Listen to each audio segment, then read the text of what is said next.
on the Six Screens Telenetwork, earning the reputation of giving all the right ingredients, uninhibited, and exposing the hard, cold facts about the Watchtower Society. And Disney. Well, hello everyone, and welcome in. Welcome in to the Six Screens JW World News. Well, we are so happy. I know I say that every week, right? I sound pretty repetitious, but I have to tell you something. I am one happy man lately. We are seeing so much. You just heard Joe and Fran on the program before this one, and we are finding out so much about the Watchtower just in the last couple of months, really, that we never knew before. All kinds of stuff is coming out. The internet is proliferated with ex-Jehovah's Witness news, stories, people coming up and writing things in the YouTube and on the Reddit forum and different forums online. It's really getting exposed, friends. I want to thank you all of you activists out there, no matter who you are, whether you do YouTube videos, whether you do videos on Facebook, whether you write on Reddit or JWN, whatever you do, you're doing something right. We're all in this together. You're my brother. We're all united together you're my brother and sister. We're all trying to unite together to expose this evil, infected cult. It's bad. It's bad. It should be put on antibiotics. It's infecting so many people and hurting them. So anyways, I'm glad you're with me. We're coming to you, as we say, from the apostate capital of the world. And man, I'm telling you, it is such a pleasure to be with so many people that are leaving the Watchtower. And we got a lot of them up here. We got good company. And I know I say this a lot on the air here. You're probably saying, Rick, I wish I had some apostates in my neck of the woods. You'll be getting them. Don't you worry one bit. You are going to be getting apostates like you've never seen before.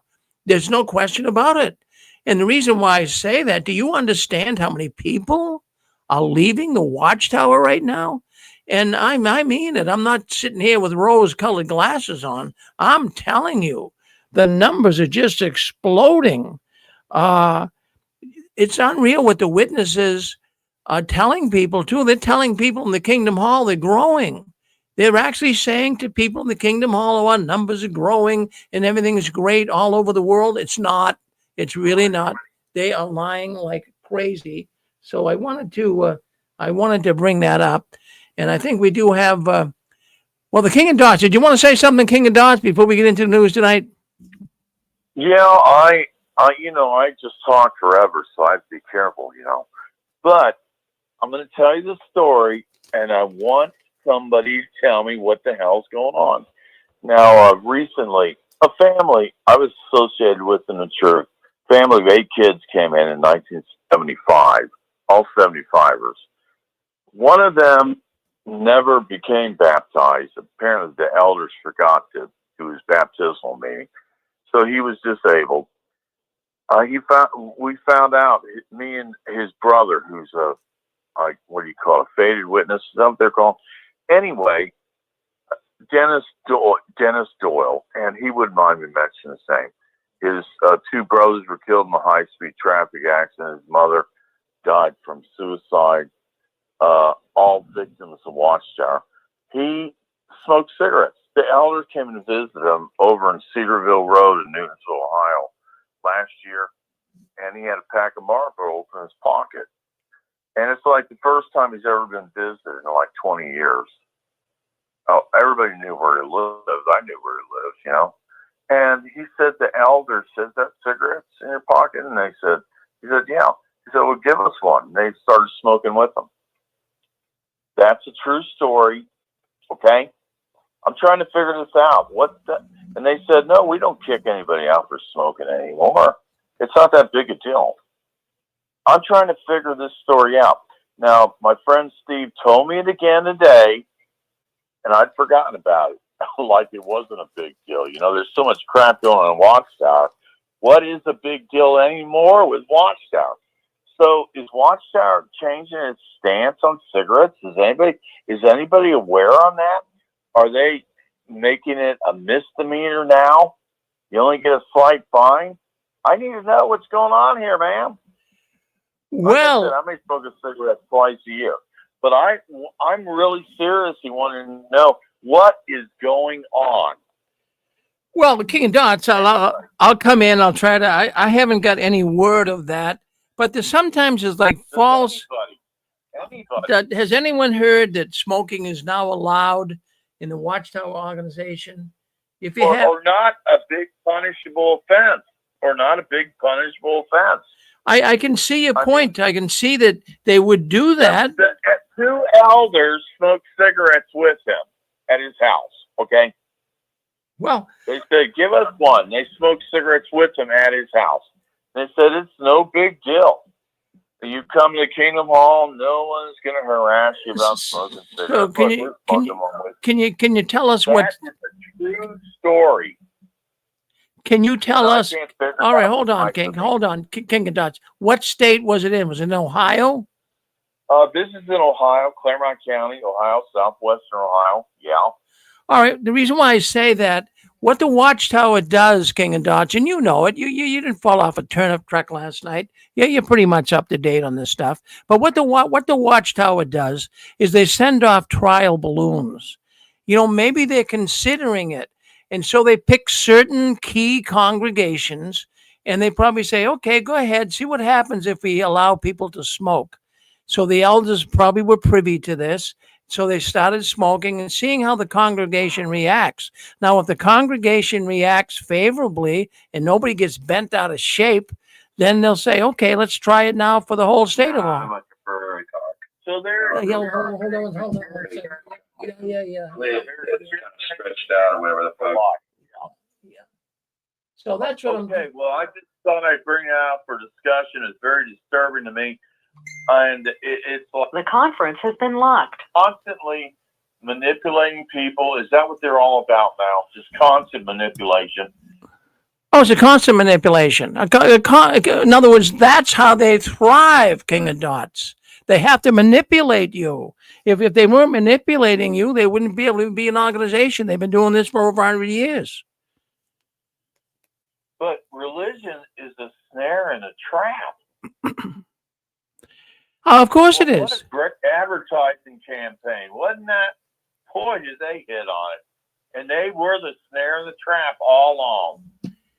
Yeah, I just want to make an announcement here before we go any further. I want to make an announcement. I locked the call here right now. The call is locked. So if you're listening in on the telephone line, stay in there. Don't go out because it's locked. You won't get back in for a while. We have those, I believe they're drunken Bethelites coming in once again. So we do have the conference locked. So just, they don't like this program. King of Dots, they don't like the idea that I think when you come on, they start coming in. I mean, did you do something to these people at Bethel or what? Well, I didn't have sex with the girl there. If that's what you're asking. Well, That did not happen. well, I know that would. Look, I've been accused or insinuated I was having sex with young women at least 4 times when I was in Watchtower. Okay, which really disturbed me because I'm just gonna put it to you straight. The only woman I've ever had sex with is my wife, and so it's disturbing to me because I'm not that kind of a person. I don't need to be making conquest of blondes and redheads and brunettes. It never appealed to me for some reason. I guess I'm not a normal man. Well, no, you're a normal good man. You're a normal good man. You're a. You know what? I don't want to go there, but I'm going to go there. My second oldest brother, I'm the oldest of 6 boys. He's 69 years old. I'm almost turning 70 in 3 weeks here. And he just ran off from his wife for a transvestite 20-year-old man in Tampa, Florida. Well, that's very disturbing to me. Well, that's disturbing to anybody. That's disturbing to anybody. Yeah, that's I'm being disturbed. I'm disturbed. Yeah. Well, Well, you just hang on, just sit back and relax, and we'll give you the news. All right, we'll sit. I'm going to listen to the news. All right, listen to the news. We got some things in my. Okay, thank you. That's King of Dots. We wanted to hear what he had to say. So he's saying that maybe, there's no confirmation of this, friends. Don't take it to the bank and cash it. But maybe the Jehovah's Witness organization, Watchtower, is going to allow for smoking. And, they are losing numbers big time. And there's a lot of people that smoke. So now you can kind of open the door to them and say, well, if you smoke, it'll be okay. Maybe in time, Jehovah will help you with it. But maybe they'll open the door like they have with beards, like they have with women wearing slacks. Yeah. Those little chew bags too, Rick. I don't know what those are called. Those little things they stuff back in their jaw and chew. That's another thing. That's a tobacco product also. Yeah, well, that's something that I'm sure there's going to be more and more leniency given as the numbers keep dropping. The Watchtower is going to have to find ways to gain more people coming in, and you can't get more people if it's a tyrannical, can't do this, can't do this, can't do that organization. So they got to bend the rules a little bit. So what you're talking about there, you got me thinking here, King of Dots. You got me thinking, really, that could be the truth. That could be the truth. Now there is some rumors. There is some rumors floating around. I've seen it on the internet this week. People are saying that Tony Morris died. I have no confirmation of that, but you're gonna get some rumors. I think sometimes the Watchtower does that in order to get us talking about it and other apostates on the YouTube videos and saying, see, they were wrong about that. But I did see, and I didn't want to bring it up on the news tonight because I can't confirm it. But people have been writing that Tony Morris had died. I don't believe that's true. But we'll see what happens. All right, let's get into the news. But before we get into news, let me just talk a couple of things here I want to bring up. We will have the duck game tonight. So those listening, we got a lot of points to give away tonight. You can win some money. You might even win that $100 tonight. But in the duck game, if you got a book, I want you to do a little review for us. I want you to do a review about any ex-witness book that's been written, and maybe you can win a prize tonight. We have a number of prizes we can give you. Our good friend, Jim Hill, he's out there in Washington State. He goes by the name of Nathan Natus. You know him on JWN, but he sends us books to give away. Now, this book right here, Color and Character. Color and Character, that is an excellent book. I've been mailing those out to people. Now, what this book is a contemplation of divine qualities of color. This has all been written up in the so-called Golden Age magazine. And in that magazine, there was a lot of pseudoscience, a lot of foolish things suggested back in the 20s. And the Golden Age back then was saying that colors kind of define you. And, I won't get too much into the book, but in other words, colors are more meaningful. One of those crazy things the Watchtower would get involved with, and they did. So Color and Character, that's the name of the book. We can give that one away tonight. We got the Bible for a Scientist. That's another. Oh, this is great. This is a great book. This was actually printed by the Watchtower, and it's written by W.E. Van Amberg, and he talks all about the pyramids of Giza and how Charles Taze Russell visited the pyramids and how he measured the inner chambers and how that would calculate the year 1914. It's all in this book. And we got another book here. I want to thank Jim Hill once again for doing and sending these books. Home and Happiness. Oh, this book is crazy. This is Rutherford. This is a Rutherford book. It's a Watchtower publication. And a lot of people never heard of it. I never did either. But it was written by Rutherford, and it talks all about life in the new system and what it's like. It is nutty. But you want that book, I'll give you that book. Plus we have right here, Don Cameron. This book got my wife out of the so-called truth, Captives of a Concept. Yes, Captives of a Concept by Don Cameron. Would you like that book? Stay tuned after this program tonight. At the end of it, we do our duck game, and you're going to get points if you can give us a little report on any book, one of these, or any other book that you ever read. Plus, now take a look at this. Take a look at this. We also have magnets. These are Watchtower collector magnets. Each one is individually numbered. This one here is 1975, the year of Armageddon.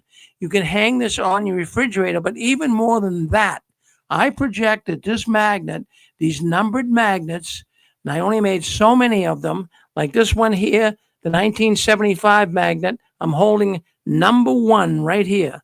I'm going to give that magnet away to someone who would like it tonight. That's the number 1. They're never going to be printed again. That's the number 1 magnet I've got. I'll send it to you if you can win some contest tonight. Anyone who gets 5 points, this magnet could be worth some money on eBay in just a few years, especially with all the people leaving the Watchtower. Plus, I got a magnet here, Watchtower in the United Nations. Has a little story all about the United Nations, how they joined on a magnet that you hang on your refrigerator. I'll give you the magnet tonight if you want to play the game. And the first one who reaches 12 points, we're going to give $100. $100. I'll send you a check. So we're looking forward to the duck game tonight. Hope you can play it with us. And then we got the convention. Then we'll get into the news, folks. I don't want to overburden you with these announcements, but we got the convention coming up, still alive in 2025. It's the first ex-Jehovah's Witness convention. It's going to be held August 1st, 2nd, and 3rd, right up here in Boston at the Hilton Hotel, right outside of Boston, really. And I hope you can come. I hope you can come and join us. Now, we have room in the main auditorium for 300 people. We're getting close to that number being filled. People writing me for tickets. The tickets are free. So if you'd like to have a ticket to the ex-Jehovah's Witness Convention, August 1st, 2nd, and 3rd, 2025, coming up in 4 months, let me know. I'll send you a ticket. And all the information, where you can stay, where you can eat, all of that's all on the information. When you send me a ticket, I'll send you all the information. And you'll be one happy camper if you can make it up. So try to even make it your vacation. Come up to Boston in the summer. It's beautiful up here. It's a little cooler than the rest of the country. We have the beaches. We have the mountains. We have everything you want. We have history. We have good food, some of the best food in the world. People come here and say, man, your Chinese food is delicious up there, Rick.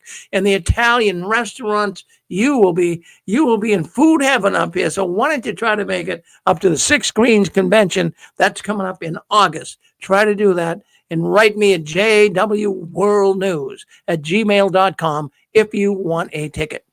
Okay, so we can stop there. Let's go into the news tonight. Everybody is aware of the declining numbers in the organization. Are you aware of that? Well, most of the people listening in here are PMO. Most of them are ex-witnesses. And we do have some listening in that are loyal PME witnesses, if you can believe that. But I'm going to say that, you know who's really finding out about the declining numbers in the Watchtower organization? It's the PMEs. Those who are physically in and mentally in. They're starting to become aware that there's a lot of empty seats in the Kingdom Hall. Yes, indeed, their religion, the Jehovah's Witness religion, is declining. In fact, it's so funny because, I remember I made a couple of trips to Bethel. When you go to Bethel, everyone's so proud to be there. Everyone is so eager to be a Bethelite. I'm going to unlock the phones right now. So if you want to call in the phone lines, we'll be unlocked. Has been unlocked. All right, we're going to unlock the call. But if we do hear a nasty, from time to time, we'll get a person coming in with terrible swear words. We'll try to keep them off. But anyways, so if you went to Bethel, they're always so proud and so loyal and so committed to the Watchtower. And many of the Bethelites will go out of their way to tell you, oh, how great Jehovah's organization's doing. And reports coming back from recent trips to Bethel, people are giving me information. They're saying, what's happening is the Bethelites are really trying to talk up the fact that there's 9 million of us witnesses now. Did you know that? 9 million of us. Well, that's what they're telling the world. That's what they're telling people who are touring Bethel. But, I'm skeptical of that. I don't believe there's 9 million. I really, really don't. I mean, it was just a short time. Yeah, it was just a short time ago that they were saying. Did you want to say something? Go ahead. Who's this? Oh, is that me? Yeah, go ahead. Oh, hey, this is Marty. Yeah, How you Marty. doing? Yeah, good. Hey, I'm Pomo, man. I'm Pomo. No, I'm glad you're Pomo. Mentally out, mentally out. Well, I'm glad you're mentally out and I'm physically out too. Are you? Yeah, you got to watch how you say that. Yeah, I'm Pomo, and yeah, I've been out for a long time. As a matter of fact, I'm going to tell you, I had an opportunity to go to a convention way back when Franz was still around. You know, it was Yeah. way up in the mountains of Pennsylvania. Did you remember that one? Oh yeah. Oh yeah. I was there. I went to that one. Me and my buddy. We were just coming out. Well, I was out already, but I was kind of getting my buddy out and his family. And we went up to that thing together, and that was really interesting. You meet a lot of cool people. I don't know how big will this one that you guys are? Well, wait a minute. Now, was this a Jehovah's Witness convention or was it an ex-witness convention? It was the ex-witness convention. Yeah, that was the Witnesses Now for Jesus convention in the mountains of Back then, is that what it was called? Yeah, what year did you go out there? It was interesting. We met a bunch of people. We got to meet with some old Russellites. We got hooked up with everybody. Was there? It was weird. Oh yeah, no, they brought a lot of people. What year? Do you remember what year you were there? Oh man, I can't quite put that. It was in the '90s sometime, I think, or All right. early 2000s maybe. Yeah, well, that started in 1979, and the man who started it, him and his wife, well, he's dead now. And the wife just couldn't take it over. She's old and she's had some issues. I think I met him. Yeah, He yeah, was there that time. yeah. Yeah, but a couple of them died since then, like Ed Dunlap, I think, and we met a couple of guys. But I tell you what, I wanted to say something else too. My sister was telling me about a convention they went to, and they lined all these people up down the driveway, and they would clap for you as you came. I think it's just a big lodge. I call it a lodge. That's what I call it now. I call it the lodge. That's my new name for it. Well, that's all right. I get what you're saying with that. Because this strikes me as being, they line all these people up, and while you're walking into this convention, they're clapping for you. Well, how does that make you feel? Of course, you're going to feel elated. That's never ever going to happen to you normally, you know. Well, so it's like they set all that stuff up just to reel you in, you know. oh yeah, well, Marty, that's the gimmick. The packaging looks good, but you know how many products have you bought in a nice package but crap inside? You know, seriously. Well, sometimes, yeah, and you know we've been in this thing for a long time. And I was baptized in I want to say 1980, and so I was in it 10 good solid years. But after that, I started seeing too many things. You know what got me going was the subliminals and all the artwork. If you ever really do if you can get that book, I think it's by Derek Barefoot. Oh yeah, no, we've had The Hour of Darkness. We had Derek on the show here good one. numerous times. That'll blow your mind. Oh yeah. I tell you what, I hauled that right into the Kingdom Hall, and I got those elders in the back room, and they didn't even want to look. They were afraid to look at them. You know? Oh yeah.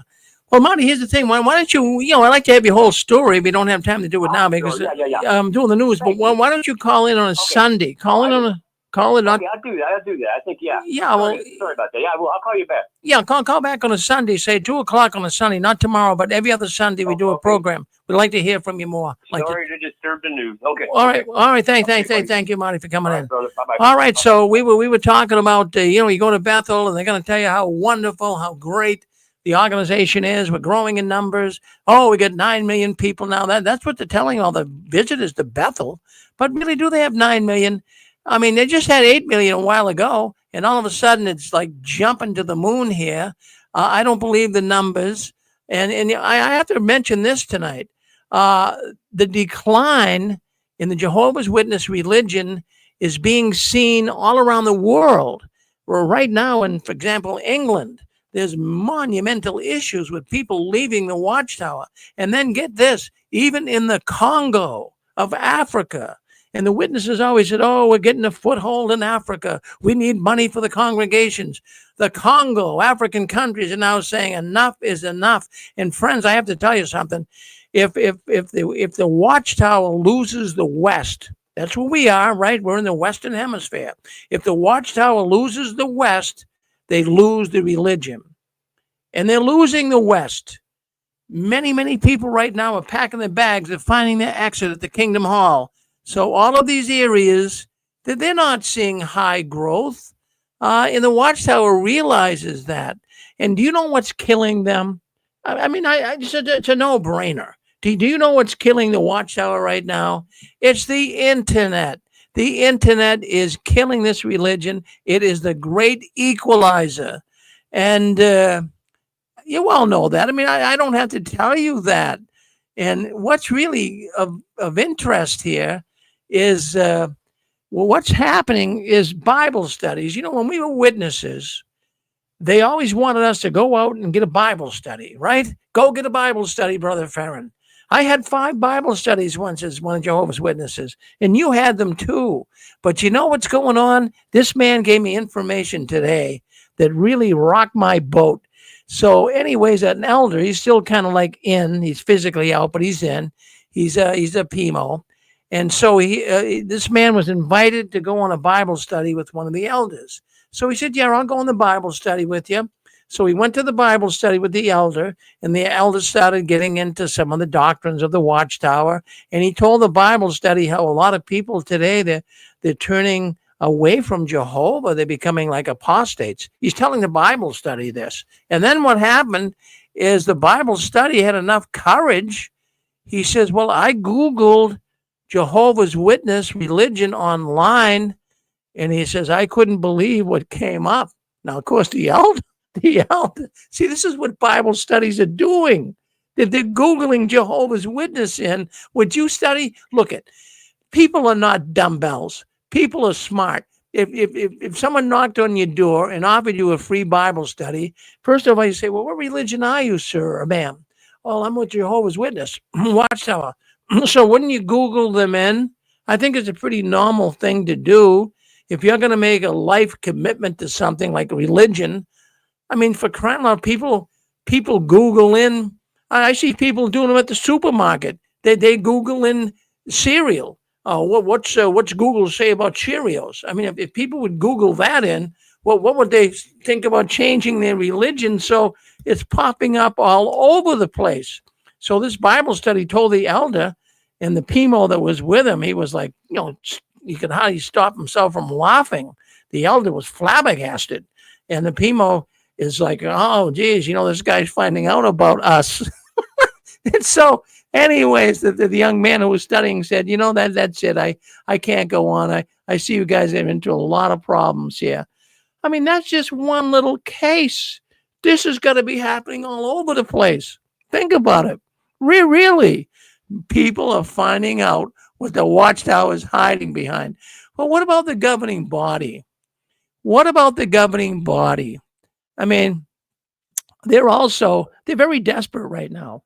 The governing body is more desperate today than they have ever been in the history of the Watchtower, even though they always didn't have a governing body.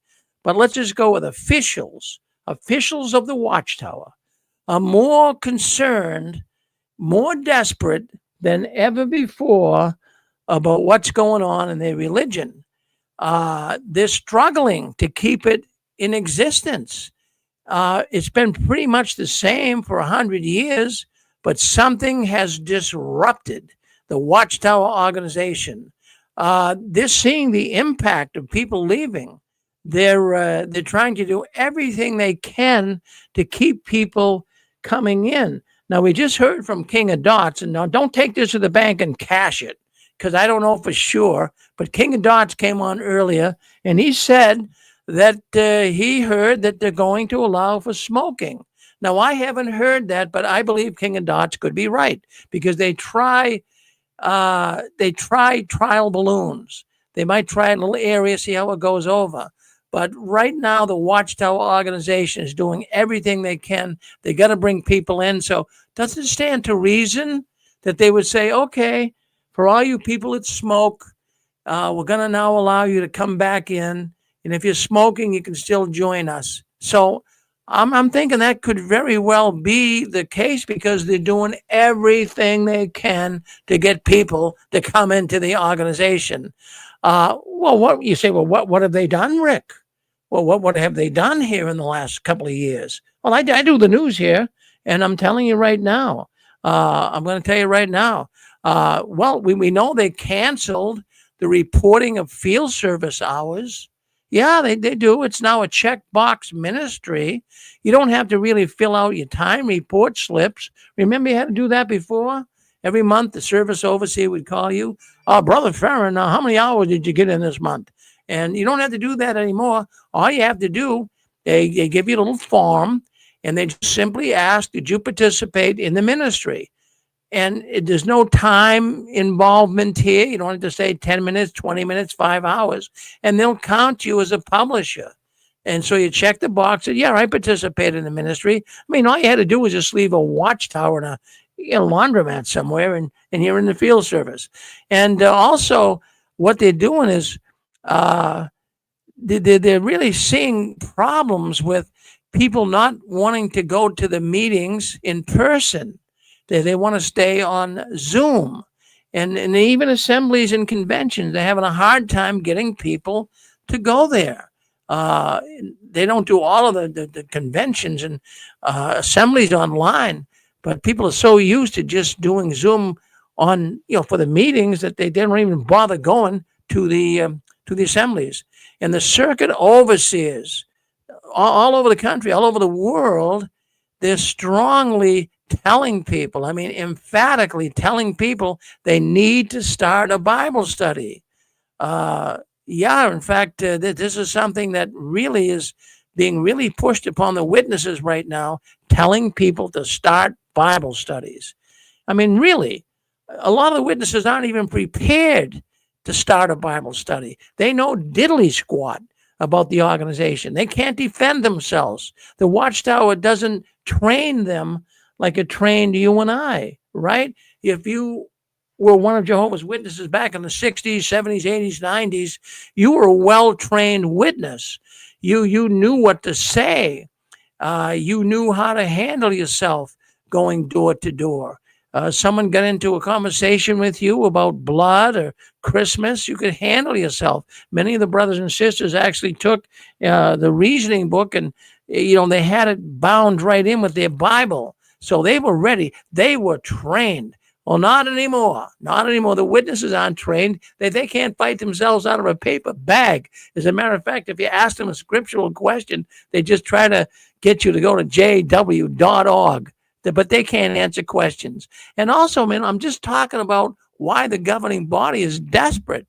That they're also very desperate right now at elder school. They were mentioning, in fact, this time around, just a week or so ago, that they're going to try to train as many young males to handle congregation tasks. Now, they're starting at 11 years old. Yeah, you heard me right. They're now starting to train 11-year-old males on, this is what was suggested at the ministry school. 11 years old. They're starting to get them. They're going to get them really early. That's a sign of desperation. That is not a sign of a healthy organization. Why would you dare even think of getting an 11-year-old kid to have not full responsibility, but at least some responsibility? And then also this specific direction to appoint ministerial servants at 18 years old. 18 years old. If you got a brother that's mature. Now, 18, I have to tell you, there's some people that are pretty mature, but for the most part, these brothers aren't married. They don't know what it's like to raise children. They're probably still living with mom and dad. But we're going to make them a ministerial servant. Make them a ministerial servant and do it quick. And also they're appointing elders at 21 years old. Can you imagine 21-year-old elder going up to Sister and Brother Smith's house because they're having marital trouble? And you got a 21-year-old elder. Sister Smith and Brother Smith, this is really how you have to. That's going to go over like a lead balloon, right? So, yeah, there's specific direction that circuit overseers can be appointed. Now, I've known some young circuit overseers, but here's the latest. Circuit overseers can now be appointed as young as 25 and 30 years of age. Now, did you ever run into a circuit overseer that was 25? I never did. But most of the ones I knew were either 40 and up. But I mean, they're getting desperate. That's what I'm trying to say to you guys. They're getting very desperate, pointing circuit overseers. Can you imagine that? Well, I want to bring that to your attention that this is what's going on behind the curtains of the Watchtower. And when you stop and think about it, it's not good. If you were an official of the Watchtower, or even if you were just a regular PME, and you're hearing some of this stuff, can you really have confidence in this misguided, twisted organization? I mean, really, you couldn't. So I wanted to bring that to your attention tonight. If anyone has any thoughts on that, go ahead and speak up, or we'll move on. Yeah, so hit *6 on your telephone pad if you have any thoughts on that. What do you think? You think the numbers are 9 million? I don't, but you know. Well, hey, Mr. Farron, this is Stephen. Oh, yes, First Stephen. of all, that's great news. That is incredible news. Best news I've heard all day. And that really lets you know, as you said, they're on the decline. And it's really sneaky what they're doing. They're trying to get these kids so young so they can get them so indoctrinated that even if they find out the truth about the organization, of course, they won't want to leave. And when you talked about an 11-year-old, I remember I got baptized at 13. And I was taking the group out because I was the only male. And this sister was old enough to be my mother easily. She said to me, I refuse to take direction from a person chewing gum. And I said, oh, my goodness, I'm so sorry. I had gum, and I don't even like gum that much. I don't know how I had it, and I spat it out. But the point is, these older ones are not going to respect these younger ones. And Watchtower can try as hard as they can try. But human nature is such that if you're an elder, that means that you should have some gray hair. You should have some life experience. You should know what you're talking about, not from a book. I can read a book. You can read a book. That's not what we're looking for. We're looking for advice from people who have been through it. So all of this, these measures that they're taking, are really just going to backfire. But in any event, this is great news. Thanks, Rick. Well, Stephen, you're a good man. You're a good man. I'm glad you see it. I mean, you're on the ball. You can connect the dots, and we're all connecting them. I believe we got Dick Borgie. What do you want to say, Dick? Yeah, thanks, Rick. You know, the word elder in almost any culture, that's a person 65 and older. And when a person is 25, still a young man. Even at 30, you can put a label on him as a young man. There's no way that they can make these 25, 30-year-old people circuit overseers. That means they're in charge of the elders in your congregation. This is crazy. As the brother just alluded to on there, I remember the first time I took the group out, I just got baptized, went to the Kingdom Hall, just to go out in service. Never expected that I'd be the only brother there. So, you know, I said, well, you got to read the text. Well, I read the text. And so what do I do next? And so, well, you know, put them in card groups. So I did that. I didn't know what I was doing. It was pretty apparent to everybody there that I didn't know what I was doing. I was 23, I think, and didn't know what I was doing. That's the bottom line. If you're a Jehovah's Witness and you're not a servant or an elder, and you're in your 50s or 60s, are you going to take advice from some 25-year-old guy, some 30-year-old brother, even if he was a very intelligent guy? You're not going to want to do that. And plus, these elders and servants and circuit overseers, they're only educated in one thing. They're just educated in Watchtower theology. That's what they're educated in. And we know the Watchtower is a false prophet. They know it. Why would anybody want to listen to one of these guys? You know, it doesn't make any sense. And as you always say, Rick, how do you make sense out of nonsense? Thank you, Rick. Oh, Dick, thank you for saying that. But, you know, you got me thinking, And it's true that, you know, a younger person, I mean, even if they're really intelligent, it's going to be hard getting the message through to an older person. Now, you got me laughing because I remember there was an elder in the Wilmington, Massachusetts congregation. He was in his 80s and he never really loved his wife. I mean, him and his wife, they couldn't stand each other, but they stayed married, I'm sure, because of the Watchtower. So anyways, you know, the congregation got wind that he was having trouble with his wife and they were having arguments, and, you know, they really did not love one another. Really, it was terrible, but they were staying together because of the Watchtower. So anyways, we had this elder, and get a load of this. He was either 21 or 22 at the time. I think he was 21, but I can't remember. But I know he was very young.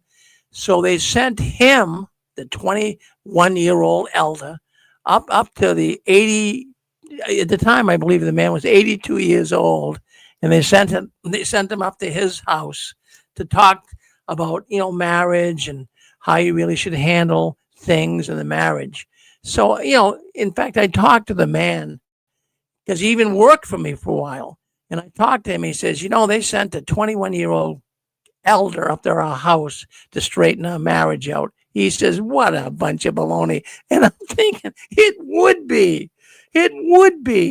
You know, really, if you're having marital trouble at 80 years old, you know, a young 21-year-old whippersnapper elder isn't going to come in and straighten it out. Jeez, how ridiculous. All right. Yes. Rick, Yes. Rick, I'm disguising my voice. Wait, it doesn't sound right. I was disguising my voice because this one, I got to tell you what I had heard. This goes back some years to the early years of the ministerial training school. Yeah. That special school they set up for elders and ministerial servants. And when you graduate, it was a 2-month school, and when you graduate, you could be sent somewhere as anything in anywhere in the world. So there was this one brother who I got to whisper this one. He was a younger brother. I never met him, but I heard this from friends. That's all he can say right there. He went through the ministerial training school, and apparently he was appointed as a circuit overseer. And so he did a few congregations, and then they were at the point where he was starting another visit to a new congregation. And I guess in this area, it was rural, so he stayed with the family. So you know how on Tuesday night they have the service meeting in Theocratic Ministry School. They have it. That's the first meeting that he does back at that time. Well, he's sitting in the Kingdom Hall with the family that he's staying with. He's next to the brother, and the friends are funneling in for the beginning of the circuit overseer's visit. And he's sitting there, and all of a sudden, he says to the brother, "Take me home. Take me home." And so they had to have special brothers come in and do the rest of that circuit overseer's visit. The pressure, the weight was so much that he couldn't handle the visit, another visit. I believe he had gone in there. I don't know that he was even an elder before he started in the school, but he became a circuit overseer pretty early on after going to the school, and the weight was too much. And I feel like this: if as elders, if you have those extra responsibilities, it's the giving a talk, the talks, and going in the field service for a couple of for 10 hours a month. That's okay. But it's all those extra responsibilities that burn you out. And so they have to be, you know, if they're putting people in who are too young, they will not be able to handle it. They will be burned out. Well, that's Hey, Rick. that's for sure, Zach. Well, thank you, Zach, for that comment. Yeah, go ahead. You're on with us. Go ahead. Is that Dick? Yeah, thank you. I think Zach makes a really good point. I had worked with elders in a secular job that I had, and they'd tell me, I was terrible with my soul. I cut things the wrong size because I was up all night, with visiting the sheep and doing calls for those that are in trouble. It's not a job for a young guy at all, and they have no real college. I mean, you learn a lot in college: psychology, sociology, and so forth. You learn a lot about psych, and you don't get that in the Watchtower. You just get Dear Doctrines. That's all you get. Dear Doctrines on the flock book, which changes every time they have a new publication. Yeah, every 6 to 8 months, Connie was just saying that, they change the flock book, but it's too much responsibility for a young man. And you don't know what you don't know. And these elders have such a lack of knowledge about how things work in the real world, not the JW world. They just don't have the knowledge that's required. So they're not going to say, well, I don't know, because he's an elder. He's supposed to know. So he just makes it up. That's what they do. They make it up. And people thinking, oh, but I got to listen to this elder because he's anointed or he's has the Holy Spirit. He wouldn't be in this position if he didn't have knowledge. Well, he is in that position, and he doesn't have knowledge. Thank you, Rick. Well, Dick, I have to agree with you. It really is the greatest show on earth. It really, really is. How they pull this off, but they do it. They do it, and it's just unreal how they do it, but they do it. Well, thank you, Dick. Well, anyways, you're on JW World News. This is the news the Watchtower doesn't want us talking about, but we talk about it every Saturday night and every other Sunday right here on the Six Screens Telenetwork. Yeah, so anyways, I got thinking, did we want to have 831 come in? Is that 831? Looks like, yeah, go ahead, 831. Thank you, Rick. I was listening to you earlier talk about how the Watchtower is basically beginning to groom young men in the organization at age 11. More and more, I'm seeing that Watchtower is following Hitler's programming, taking the young boys and training them. And also, I think they're following the Mormons who for decades have been anointing or appointing 18-year-olds as elders, but they do train them. They're all very kind. They listen. They try to give, good, comforting, building advice. And I think that, the circuit overseer that said, I want to go home, I think that it's more likely in my mind that Watchtower would train the young ones to be ministerial servants, train them to be elders, coach them along, and then appoint them as early as possible to being a circuit overseer. So that's what I think. And I think that the reason why the rank and file will accept it is because their brains are so flaccid. They're like jelly. They're so open. They're already, most of them, so indoctrinated that they just accept whatever they're told to accept because they want to, because it's easier, because to not accept, to not question is to take some personal responsibility. And that involves independent thinking, and we can't have that. Thank you, Rick. Well, Anne Marie, always good to hear from you. And, really, when you brought up Hitler, that really is a good analogy. That ties right in with what the Watchtower is doing. Hey, Hitler had youth camps, and he would get these kids when they were very young and train them and indoctrinate them to be, SS men or to be officials in the German government that could really take the world over. So this is the motive of the Watchtower as well. The same thing. Get people when they're really young, train them, and I'll tell you what, you get them so committed, they're not going to turn aside. Thank you, Anne Marie. Yeah, yeah. It occurred to me also as well, I'm sorry, I forgot to mention it, that a lot of these young ones are so stressed out because they're living with Jehovah's Witness parents and they feel so powerless, they feel so helpless, and they don't feel respected in any way. And this gives them an opportunity to feel like, wow, I'm getting some recognition. I'm going to have some power. I'm going to be respected. Thank you, Rick. Well, thank you, Anne-Marie. You got me really thinking. I'm thinking of a real young, say an elder that's 21 years old. He's still living with mom and dad. Now, I want you to picture this. So you got elder, let's call him Elder Johnny. So Elder Johnny is living with mom and dad. So he comes down to the breakfast table in the morning. Oh, hi, Johnny. Oh, boy, you're doing good today, huh? Yeah, I am. So how do you like being an elder, Johnny? Well, we got a lot of problems in the congregation, mom and dad. Well, what are they, Johnny? So Johnny's going to say, well, Sister Smith has got some issues with infidelity, and we got Brother Jones. He's involved with the occult, or whatever it would be.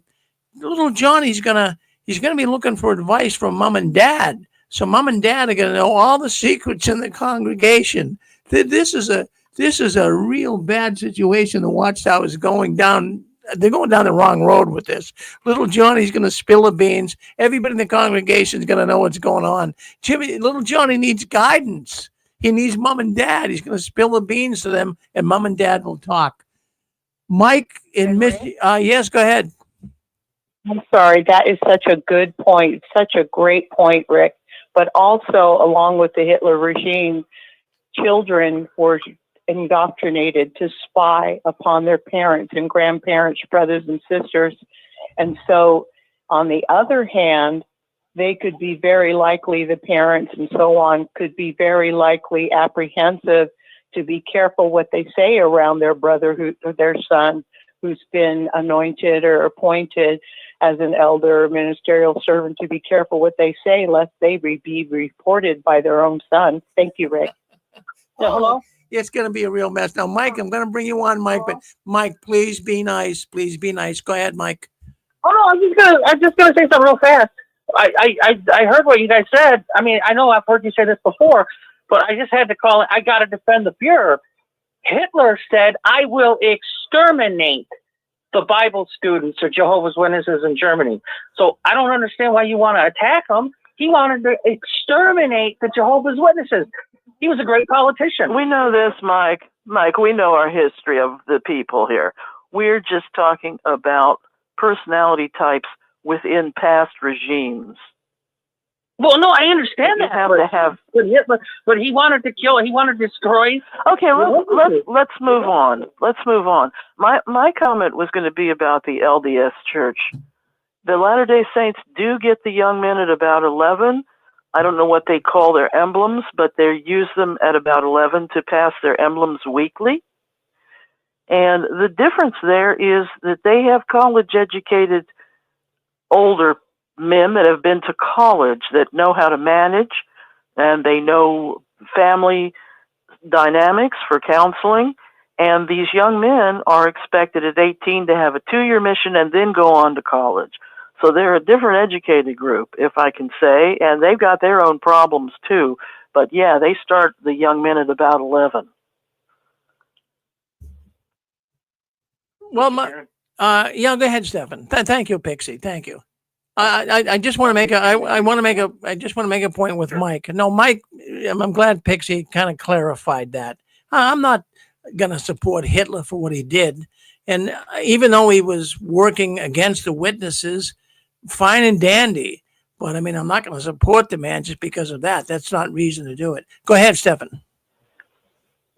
I'll be extremely brief. This ties directly into what you're talking about with these young appointees.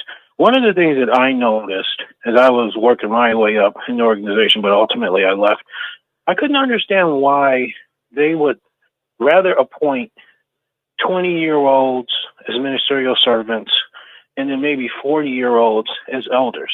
So, for example, while I was there, they appointed these 2 20-year-olds as ministerial servants, both of which had fathers. fathers that were in the organization. Both were married to witness women living the life of a witness.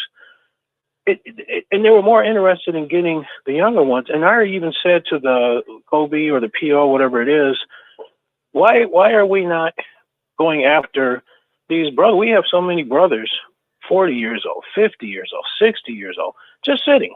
Every meeting, just sitting, doing nothing. I said, why aren't they being used? Well, you have to qualify. I said, well, why don't you help them qualify? I said, you told me once at your job that you mentor other people as they come to the company. How come there's no mentor program for these individuals so that they can be assisted? And he looked at me like, I wish I would waste my time trying to mentor these people.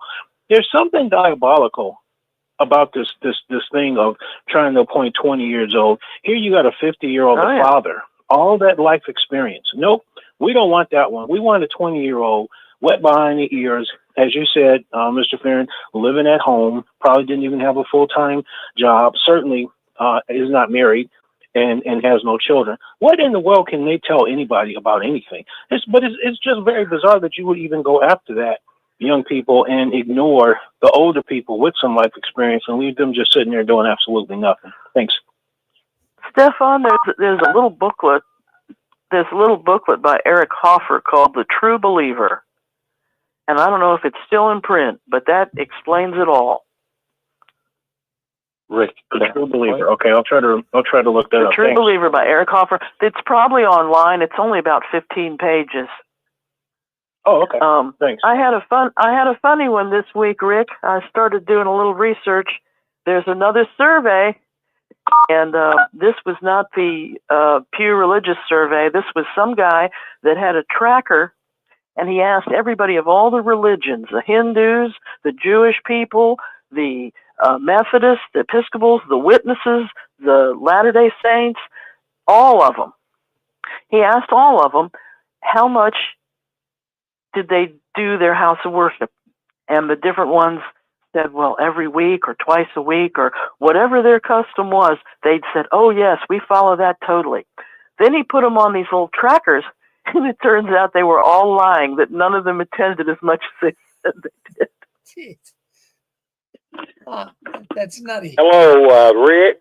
Yeah, in fact, hold on 1 second. I think I got to bring the UK in first. They've been waiting. United Kingdom, you want to come on? Go ahead. Yeah, hi Rick. How you doing? Good, thank you. Yeah. Hello to all of my cousins in America. It's good to speak. I just want to get a comment. I remember when I was a young boy, I was never baptized as a Jehovah's Witness. Prior to that, I remember when we had district overseers, and they were people of some substance, and they lived on meager earnings. And I met a number of them through my family, and my brother is now a circuit overseer. He's been a circuit overseer since the mid of the late 90s, I think. And here's the thought. Now, I'm not against my family, by the way, always, but there's something weird about it. I remember a time when servants to the society were truly servants, and they gifted their life, rightly or wrongly. Now, my brother, who is still a circuit overseer, although that's about to come to an end, and I'm waiting to see how that turns out, because he will either become a long-term missionary or he will move into the Bethel family, and you won't be surprised. I'm watching to see how that transpires. But here's the deal. Since the moment in the late 90s when my brother, who had nothing, became a presiding overseer and whatever, he has more money now than I have. He's wealthier than I am. So here's the question. How can a circuit overseer who's devoted their life, apparently, to God, become wealthier than someone who spends all their time just working? And I think that's a great question. Why is it my brother, whatever happens to him, I haven't spoken to him, by the way. The last time I spoke was when my mother died. But I know he has no cares in the world. He has property. He has money. How did that happen? Because the last time I saw him, he couldn't even open a tin of beans. He couldn't even open a packet of Jaffa cakes without eating it. So how can you be a servant to God and become wealthy against someone that just does work? So there's my thought, Rick. Well, no, thank you for bringing Does he that. do any commercial Well, real hold on, estate? no, hold on, Dixie. Let me talk to you, okay, please. So, brother, just going to ask you a question. Well, how do you think he got his money? I know. How do you think he got his? I mean, do you think the society gave it to him? You think people in the congregation are giving him money? The green handshake, as we call it. How do you think he got his money? Okay. Well, I don't know, Rick, because I like evidence-based facts. What I can tell you is, when my mother died, we were invited. Bear in mind, I'm not a Jehovah's Witness. Okay, we were invited, obviously. I didn't even have control over my mother's passing away, although I have my mother's ashes, because there isn't a Jehovah's Witnesses that wants my mother's ashes. There's the deal. Think about that. It was such a big deal, but nobody wanted her ashes. Nobody cares. So, but I was invited to a meeting, and when I walked out of that meeting, all the cutlery came out, all the nice porcelain came out. Because when I was leaving the meeting, my brother's wife, the district overseer's wife, there were more important people about to come. So she brought out the porcelain, and I thought, my God, isn't it amazing? I just think there's this is an organization. Well, let me put it to you like this. My brother wouldn't be married to the woman he's married to if it wasn't about politics, right? She wanted to, he's benefited from her and she's benefited from him. It's a political marriage. And that's great. Nothing wrong with that. It's what it all means. So whether the money comes from, I don't know. What I do know is that when you go from Kingdom Hall to, listen, I've heard this. You know, I was with my sister several years ago, and the servant overseer was coming, and they all put a little club together to buy pens and pencils and pad notes, and it's just that ethos, isn't it? That the circuit overseer is coming. He's someone special. Love and care about him. It's a one-up. My brother, you'll appreciate, I don't want to name his name. He lives in central London. And I can tell you now, well, he may have moved by now, by the way, because I don't keep in touch, but he has security. He has a prestigious address. He has gardeners. And you know how it works. If there's a problem, local Jehovah's Witnesses will rush to the aid, you know, plug up the hole. My brother, quite frankly, I've had this conversation in years gone past. I don't have that anymore. I have no dialogue anymore. They live a privileged life. They don't have to deal with the issues that you and I have to deal with. They don't have to deal with tax. They have to deal with nothing. And but yes, my brother has a property on the south coast of England. He's certainly no part of an order of what's the word, of sacrifice. My brother will he may step aside. Well, he won't, of course, because he'll be moved into a wider service. But the truth is, if you can combat and deal with being a Jehovah's Witness, it's not a bad place to be at that level. But you have to believe it, of course he does. But I find it incredulous. I find it incredulous. Well, it is. It's kind of odd. But people are writing in the chat here, and you're talking. Did he get your mother's inheritance? Okay. I'm not sure where that came from. Okay, I'll make that oblique. My mother, she gifted all of her inheritance to Watchtower, and when she died, when she passed away, she changed her will, and so when the will was read out, much to the alarm of my family, she gifted her will to her family, not to Watchtower. So that's a whole new story, Rick. Yeah. And by the way, just for the record, I don't recall any member of my family gifting their inheritance to Watchtower. By the way, isn't that amazing? So I remember my mom said to me, Andy. Yeah, that's my name, by the way.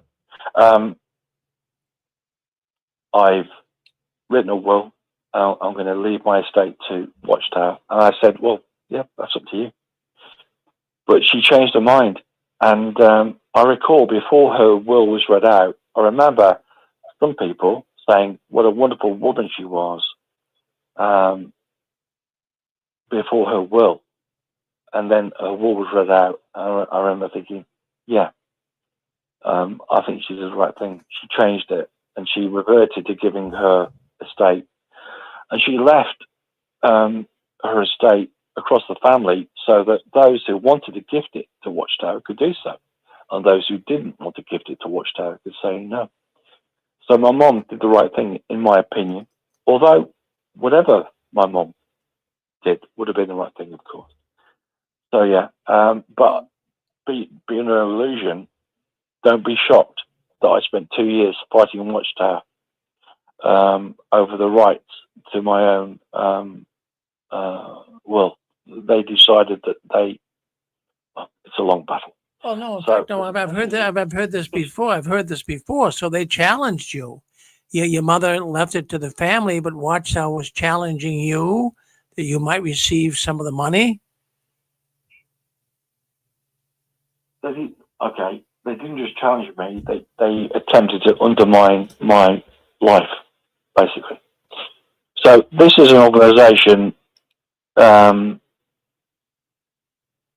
This is an organisation that has a fascination with money and power, and they don't like it if you don't conform. They just don't like it. The moment you don't conform is the moment you become awful. Yeah. Yeah. So you had to fight them. So you had to fight them tooth and nail to get the inheritance from your mother. And I've heard this before, Andy. You're not the first time I heard this. This is an evil organization. Evil. And they'll do everything they can. You're absolutely right. It's all about money. Get on the money trail. Well, Andy, my goodness, I want to thank you. This is the first time you called into Six Screens, right? No, it's not. But can I just say something? It's not about Watchtower. It's when you're in a situation when your own brothers and sisters join them in the attack. So imagine if you're fighting an organization or a group or whatever. Imagine if your own siblings at the death of your mother join them in that conversation. I recall a conversation with my brother, who's the circuit overseer, saying to me, "Don't you think that this is what Mom wanted?" And I remember saying, "Well, clearly it wasn't. She changed her will." "Yes, but she believes in the Bible." And I said, "Well, that wasn't her will. They made me to feel that I was greedy. They made me to feel that I was all about the money. I don't care. It wasn't about money. I mean, honestly, it wasn't that big an estate. But I thought, no, I'm not going to play this game. And I said to all of them, well, it doesn't matter what I said, but it wasn't about Watchtower attacking me. It's about how I witnessed my own siblings being spokespersons for this awful authority who, and by the way, I don't remember anyone ever saying anything good about my mom during this. And by the way, for all those listening, do you want to know where my mom's ashes are? They're upstairs in my office. There isn't one Jehovah's Witness. The governing body, the local branch office, my brother, who's a circuit overseer, my brother, who's an elder, my sister, they're all older than me. Who is left with the ashes of my mother, who is a long-standing Jehovah's Witness? Me. Not one of them collected their ashes. Not one of them wants to deal with their ashes. Not one of them has come to me. I think that's well. You're the real child. You're the one that showed love to your mother. These guys, they have no love, and to put you. Can I just say something, Rich? Before you, go ahead. Go ahead. There's only one reason I haven't scattered the ashes of my mom, because I know the moment I do it, they will all come and attack me. So my mom is here, and she was a lifelong Jehovah's Witness, and there's not one of them that respected her enough to scattered her ashes. So there you go. Because you and I know, to a Jehovah's Witness, it doesn't matter. You're dead, you're alive, who cares? Because the real life, it's not started yet, is it? No doubt, Andy. No doubt, this Watchtower has caused a lot of problems for you. A lot of problems, and geez, we hope it all works out well for you. But I connect with what you're saying. The listening audience understands it, and you're not alone, Andy. You just keep moving forward and do what you can, but don't let these guys put too much pressure on you. Okay? You're the real child. Thanks, Rick. You're the real child. And thank you for calling in, Andy. Thank you very much. Thank you. Goodbye from the UK. Well, thank you. Thank you very much. Well, that's Andy. You heard from Andy. Dick, what do you have to say? What would you say to Andy? Hey, Rick? Yeah. Yeah, sorry. Go ahead, Andy. No. Okay. Thank you, Rick. I want to throw it out there. You know, if you're a young man in the congregation and you start looking around at the sisters and say, well, I wonder which would be a suitable mate for me, you become acutely aware that if you pioneer, you're going to be, in 6 months, you're going to be a ministerial servant. If you stay at it for a couple of years, you're probably going to be an elder. Okay, you'll probably be an elder in your 20s.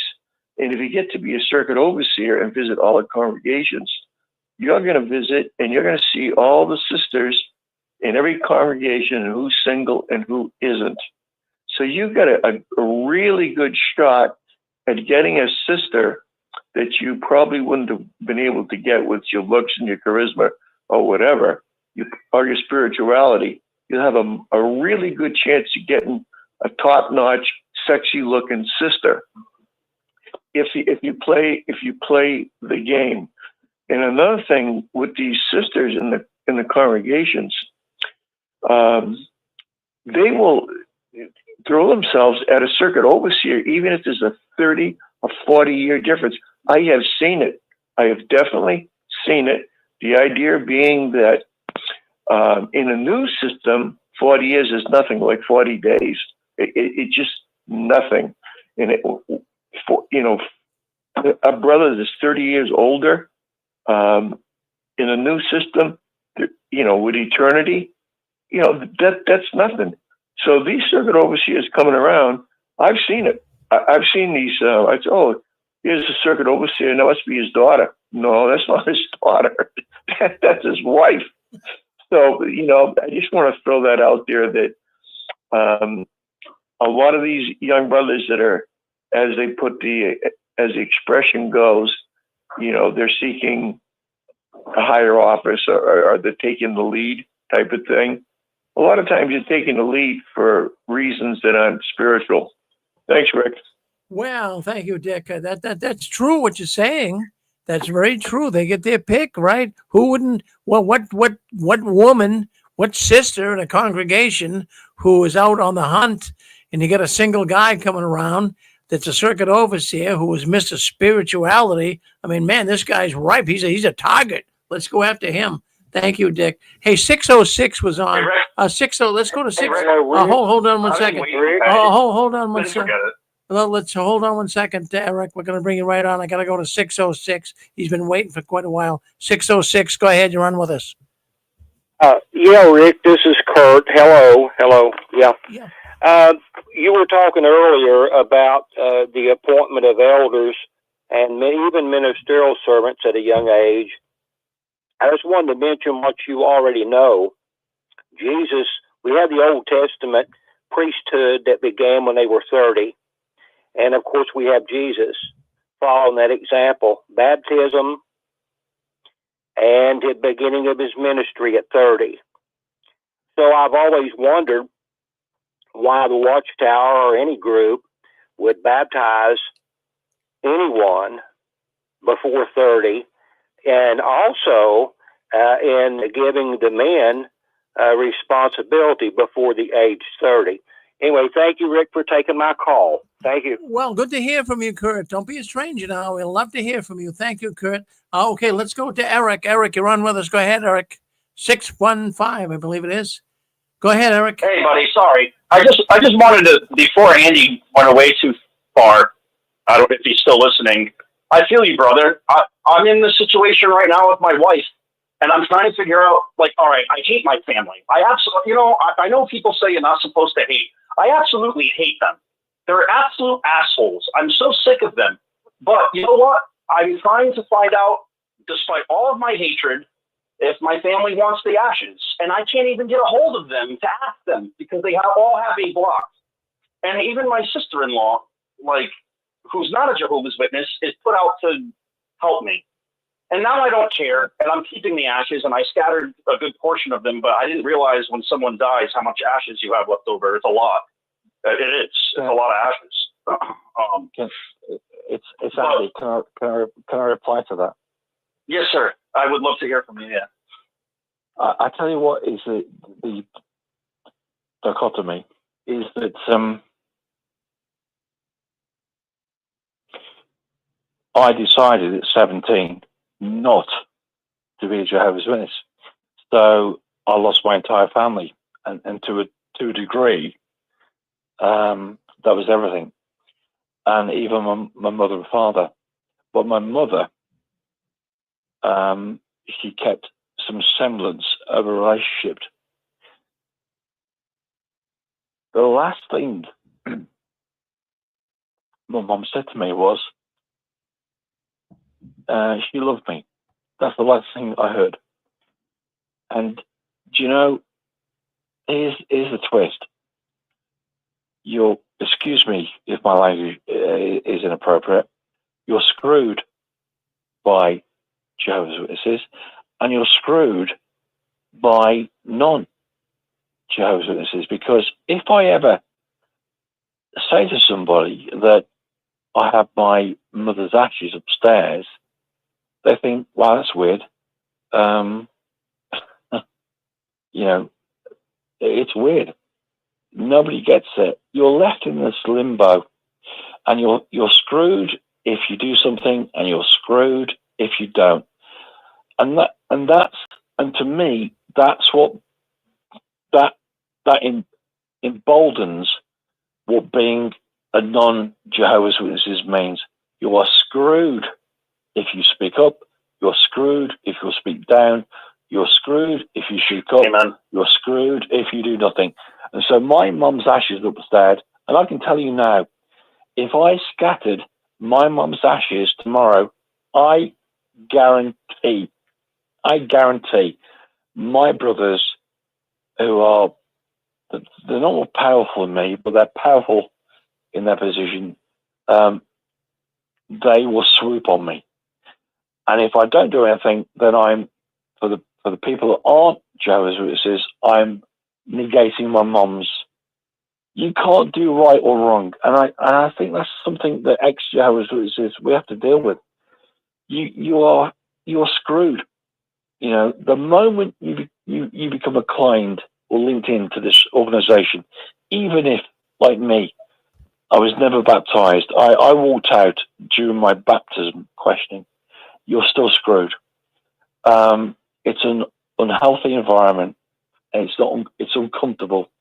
But you know what? Here's the deal. I do have my mum's ashes. I will scatter them at some point, and it will be on my terms. And trust me, I will be attacked. And by the way, as for my brother, as a circuit overseer, I don't know what's going to happen with him. I think he may go to branch office level. I hope he doesn't, because I won't have a problem. I love my brother, of course, but I won't have a problem speaking up. We all have to speak up, don't we? Is this a doctrinal thing? Because I don't even know. I don't know Jehovah's Witnesses actually, even though I was one for 30 years, as good as I should, because I didn't care like everyone else did as much. But like, is it bad? Is it spiritistic to spread ashes or something like that? Is that what I'm missing? No. Is that why my family's not like wanting the ashes in their home or something? Or okay. I think, or she was an apostate. It could be because she was an apostate and they just don't want anything. I don't know. But I was bringing it up because what a disregard for life. You know, my wife's wishes were to be scattered with the dog's ashes and over a body of water, and I picked the perfect place. You know, I don't know why the witnesses would have a problem with that. Just like, what's wrong with that? No, my mother was a devout Jehovah's Witness, but I think it goes to say that when you're dead, they don't necessarily care. I don't think it's care. It's just about it's not that important. And in my own experience, of course. Well, Andy, let me jump in here. Eric asked a question: is it why do the Jehovah's Witnesses have this feeling toward ashes? And I have the answer to that. Jehovah. I'd like to hear it. Okay, well, number one is I don't have the answer to every Jehovah's Witness on the planet. I can only answer to my experience. It's just that, okay, Rick, you've asked me a question, so let me give you a broad answer. There's no such thing as a Jehovah's Witness. There's my family are 10 on the Richter scale. In other words, they are, you know, they follow the pathway, right? So they are on the ball. They follow all of the rules and all of the resignations. So you asked me about ashes. I don't think that my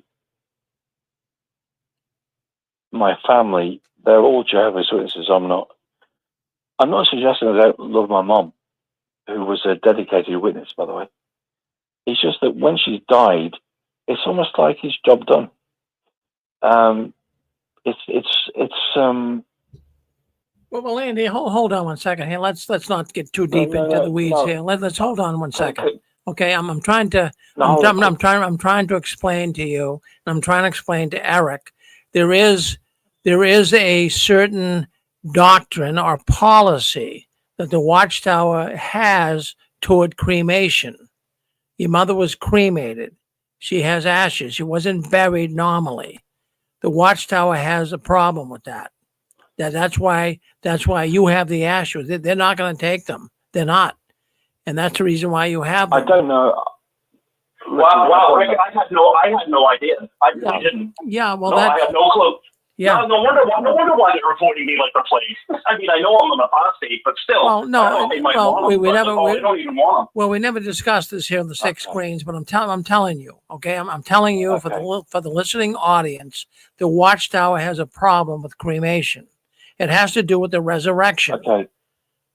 What do you want to say, Right. Andy? Yeah, Right.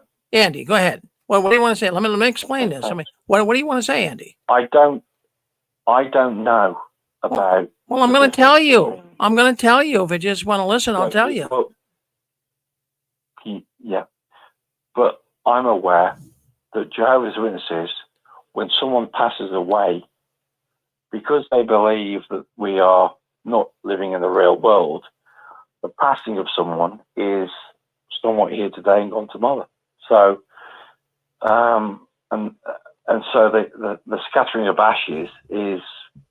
It has nothing to do with that. It has nothing to do with that, Andy. I know the reason. Okay. I know the reason. I mean, that this is a no-brainer. I've been a witness for 50 years of my life. They don't like cremation.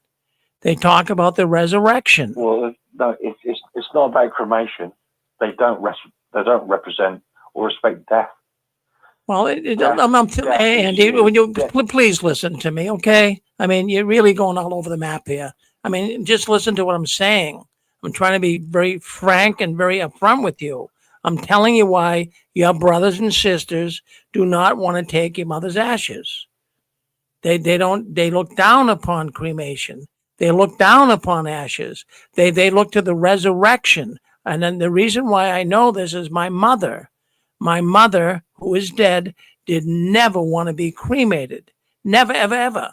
Because the Watchtower says that, well, how are you going to come back?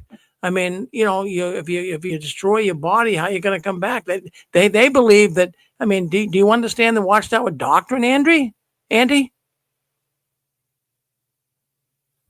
Yes. Okay, well, the Watchtower doctrine teaches that people are going to come back in the resurrection. So if your mother had a cremation, they're thinking, well, come back. How's she going to come back? I mean, she's ashes. I mean, it's crazy what the witnesses think, but that's the problem, Andy. Well, I think it's bullshit, but I thought it was all in Jehovah's mind. Yeah, well, hello? Yeah, go ahead. You're on with us. Go ahead. What do you want to say? Yeah, I thought that would fuck you up. Yeah. Hi, can you all hear me? Yes, we can. Go ahead. Oh, yeah. Hey, everyone. This is Aaron calling in. I was just listening to this topic, and I'm multitasking here. I'm doing a lot of things, but I'm listening to six screens in the background, and I'm hearing this topic about cremation come up, and it's not getting heated, but it's literally getting to the point where I really just had to call in and say something about this because, Rick, you were saying how Watchtower looks down on cremation, and honestly, I never really knew that. I never thought about it that way, but I can tell you that my dad died in 2010, and it was an unfortunate accident. You know, a tree fell on him, and my mom ended up finding him. He was cutting a tree, and the chainsaw was still running beside him when she found him. And the tree had fallen in such a way on his chest, to cut off his air circulation. So long story short, he ended up passing away, and he died, and my mom had him cremated. And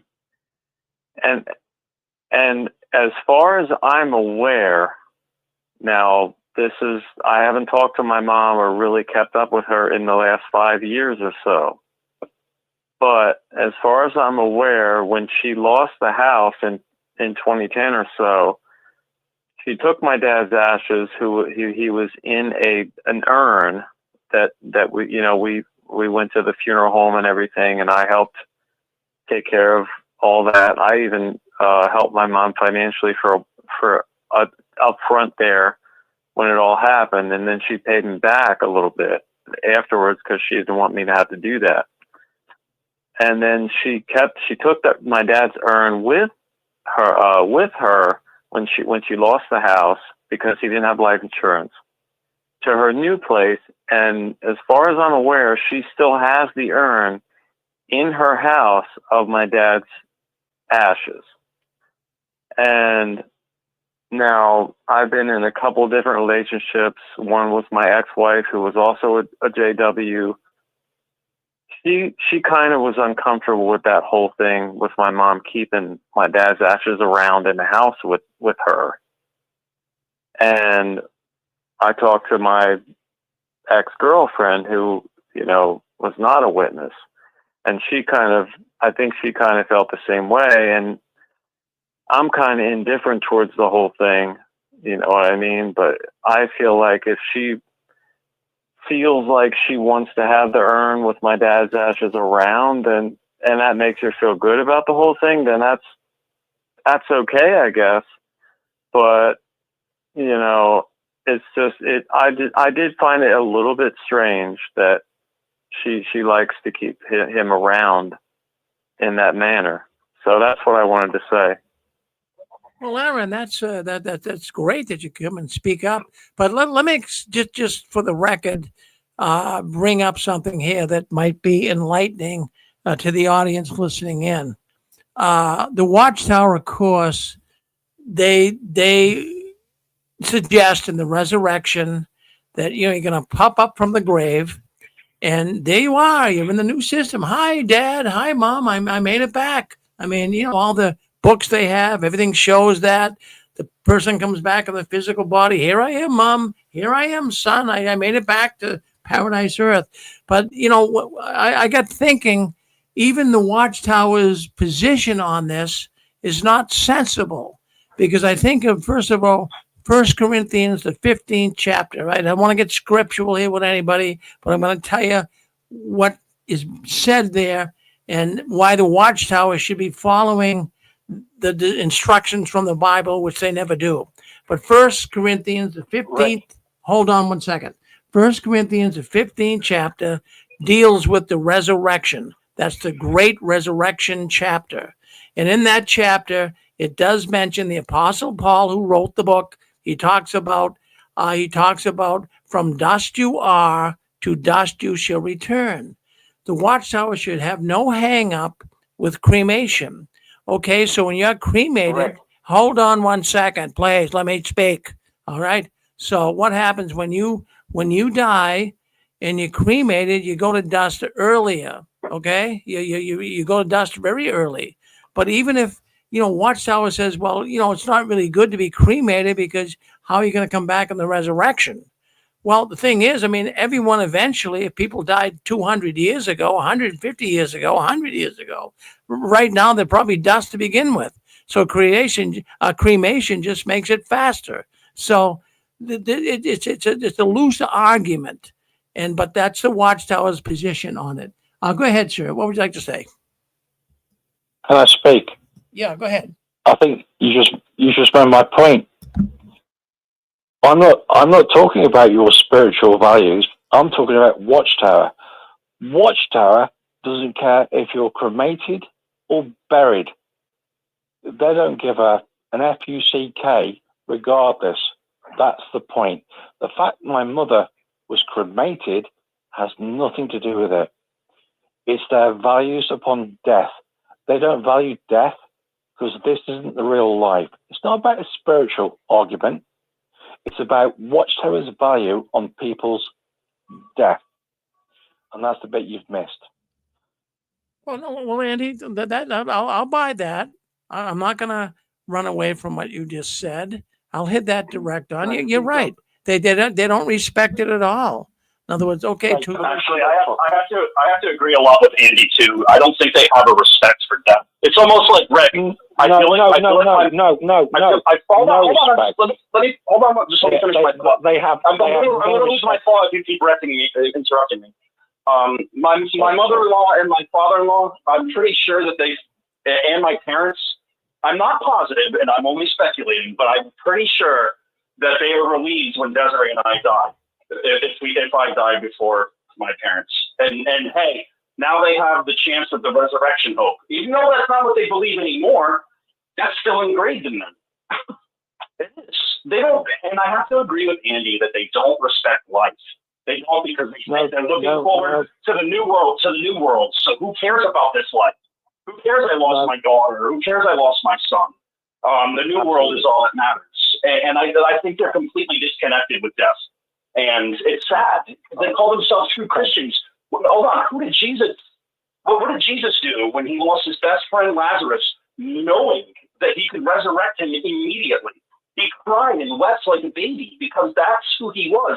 He was a man of love and a man, the man of God, but the man of love, a man who showed that he cared about what happened in this life. And he is the kingdom. Jesus is the kingdom, and he still left. And I think that's the problem with Jehovah's Witnesses. They've fallen so far from Christianity that they don't even have morality anymore. They don't have, let's call it what they always say, no natural affection in the time of the end. They have no natural affection. And that's it. That's all. That's my rant, Rick. And Andy. Rick, can I just say one thing? Hey, Andy, I'll give you a couple more minutes, Andy. Then we got to move on. I mean, I don't want to. Well, I don't need a couple of minutes. The gentleman, I don't know his name. He's just made a statement, and he used the phrase, "There's no natural affection." And do you know what? Bingo. If I, I'm deep in Jehovah's Witnesses, of course. That's right. There's no natural affection, and even when I've heard my brothers speak to congregation members, it's the sound effects of empathy, not empathy, the sound effect. No natural affection, and even upon death, because death now, it means nothing, because this isn't the real world. I think that was my point. It's not about cremation. You could be buried. It wouldn't matter. If you're dead today, then, well, this isn't the real life, is it? Well, I don't have that view, quite frankly. I don't have that view. I think that our life is precious, and I applaud everyone's view going forward. Well, yes, thank you for that. Well, thank you for that, well, Andy, thank you for. There's no natural affection within Jehovah's Witnesses. I agree with that. So, anyways, the bottom line here is, Andy, you're the one with your mother's ashes. You said at the outset of your talk here tonight, your discussion, your narrative, I'm 60, Rich. Yeah. Oh, okay. But I mean, just listen to what I say. You said at the outset that you're the one with the mother's ashes. The witnesses had nothing to do with them. Your brothers and sisters didn't want to have your mother's ashes. That's what you said. So I came back and I'm telling you, they have a feeling toward that because of the policies of the Watchtower. They have a feeling toward that. No, you don't disagree. Well, you can disagree all you want. I mean, we can be disagreeable and still be friends. But I'm telling you, I disagree because it's my. So I mean, has you how first of all, Andy, how many brothers and sisters do you have?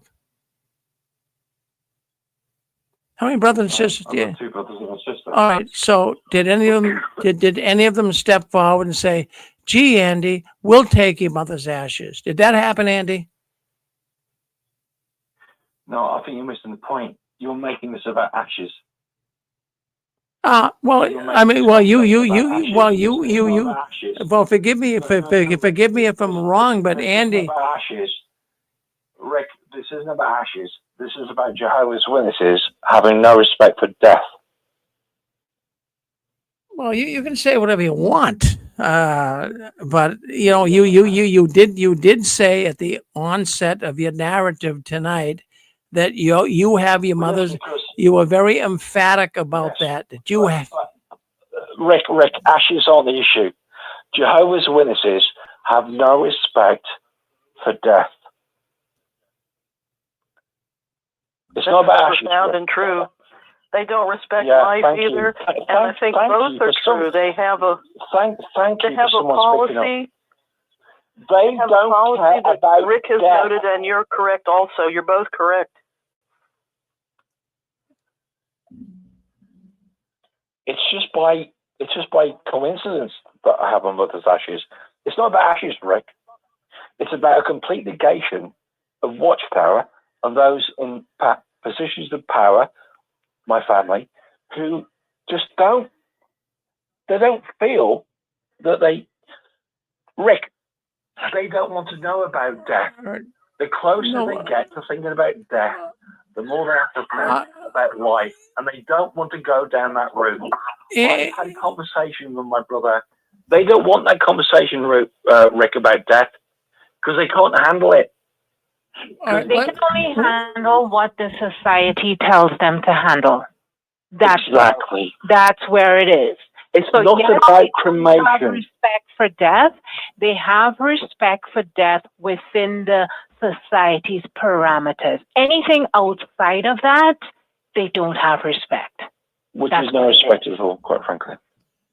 Let's bring some other callers on, Andy. Let's go with Grove Faith. Grove Faith. I'm sorry, Ricky, if I've disagreed with you. Well, no, it's okay. No, we can listen. I love you, buddy. We're not. We can disagree, but maybe I got off to the wrong start. But I thought you said at the very outset of what you began to talk about tonight was that you're the only one that cared about her ashes. You said the brothers and sisters Yeah, didn't. but it's not about. Okay. But that's. Well, okay, I got it. I'm not gonna beat it to death. But go ahead. We've got another caller coming in here. I don't see a telephone number, but Grove Faith is what we see here. Grove Faith, did you want to speak up? Go ahead. Yeah, I already made my comment, to what Andy said and what Pixie also said, that both of you are correct. They have no respect for death. They have no respect for life. Their respect is only based on what the society tells them. Anything beyond that, they ignore. And that's what it is. So they what you said, Andy, is correct. They have absolutely no respect for life or death. That's why they can disagree with everyone else who has a different concept as to what death is or as to what life is. If it is not what the society says, these hardcore Jehovah's Witnesses have no respect. It's as simple as that. And that's my take on it. Well, thank you, sister. Thank you. But Andy, look at I thank you for wanting to call in here tonight. And we're not totally disagreeable here. We're working in two different directions. But Andy, we hope it all works out for you. All we do know, and we're in unison with one thing: the Watchtower is evil. And if all your family is in there, it's going to be very tough on you. And we pray for you. We hope that things can work out for you. Andy, thank you for calling in tonight. Now, don't you be a stranger, okay?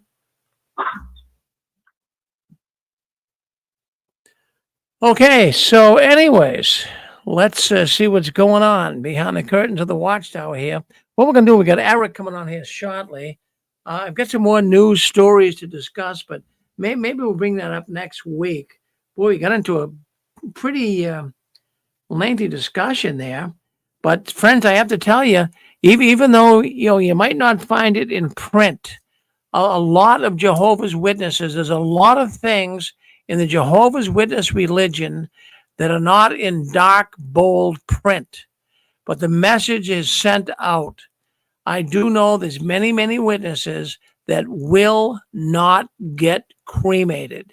They won't, because they believe that, well, wait a minute, in the resurrection, like I said earlier, I'm going to come back, but how can I come back if my body has been reduced to ashes? Well, I got news for you. 1 Corinthians, the 15th chapter, the great resurrection chapter, talks about from dust you are, to dust you will return. So if you're cremated, you just get into that dust a little bit quicker. So, Rick? Yeah. Zachary. Yeah, Zach. I just wanted to comment on that. Yeah. I have to say, just about the idea of cremation. I don't agree with that, what you just said. I've seen many witnesses cremated, and the society has dealt with the issue of the breakdown of the body and all that stuff. And they made the point it doesn't prevent you from being resurrected because you exist in God's mind. When you die, you are in God's memory. That's the witness teaching. Many people have been cremated that I've seen, and there's no problem with it as a doctrinal issue. People may have attitudes about dealing with ashes. Some people may be nervous about having them because what happens to the ashes that a person has if something happens to that person? People could be nervous for that reason. Well, Zach, I'm talking about the doctrine. I'm gonna get on the money trail right now. When you get on the money trail, just follow the money. Do you know what it costs today, Zach, to bury someone in a cat? No. Listen to me. Let me finish, and I'll let you talk. No, really, this is a bad time to talk. Because it's a lot of money to bury somebody. At this time, arguments can really be started, right, for a couple of days, for no reason at all. There's no arguments. Are we talking about the doctrine? Are we talking about the doctrine? But it's not an argument, no. It's a discussion. It's not an argument. I know you're saying that, but I'm saying the potential is great for arguments right now. Okay. All right, Rick, I'm just talking about the doctrine. I'm not disagreeing with you about money. But witnesses get cremated all the time. Well, Zach, if you let me give just give my little discourse here. I mean, you seem to be jumping all over me. I'm going to tell you. I'm smiling. Do you? Away from argument. Well, do you know? I mean, Zach, look, you're a smart guy. You're not a guy that fell off a turnip truck last night, right? I mean, you know what's going on. What is it? What do you think the average funeral cost is? Buy a casket, buy a burial ground. What do you think that would cost you, Zach? Okay, Eric. I'm asking you, Zach. I'm asking you. I would say it depends on the funeral home, but thousands of dollars. It could be well into the thousand. It could be 5,000. It could be 10,000. The caskets alone could go for $5,000 easier, and they go up from there. So, Jehovah's Witnesses, Zach, wealthy people. No, they are not. All right, so they take the cremation route, and I want to be cremated. To be honest with you, I'll tell you that right now. It's $1,000, right? It's $1,000 to get cremated. Yeah, and I want to be cremated too.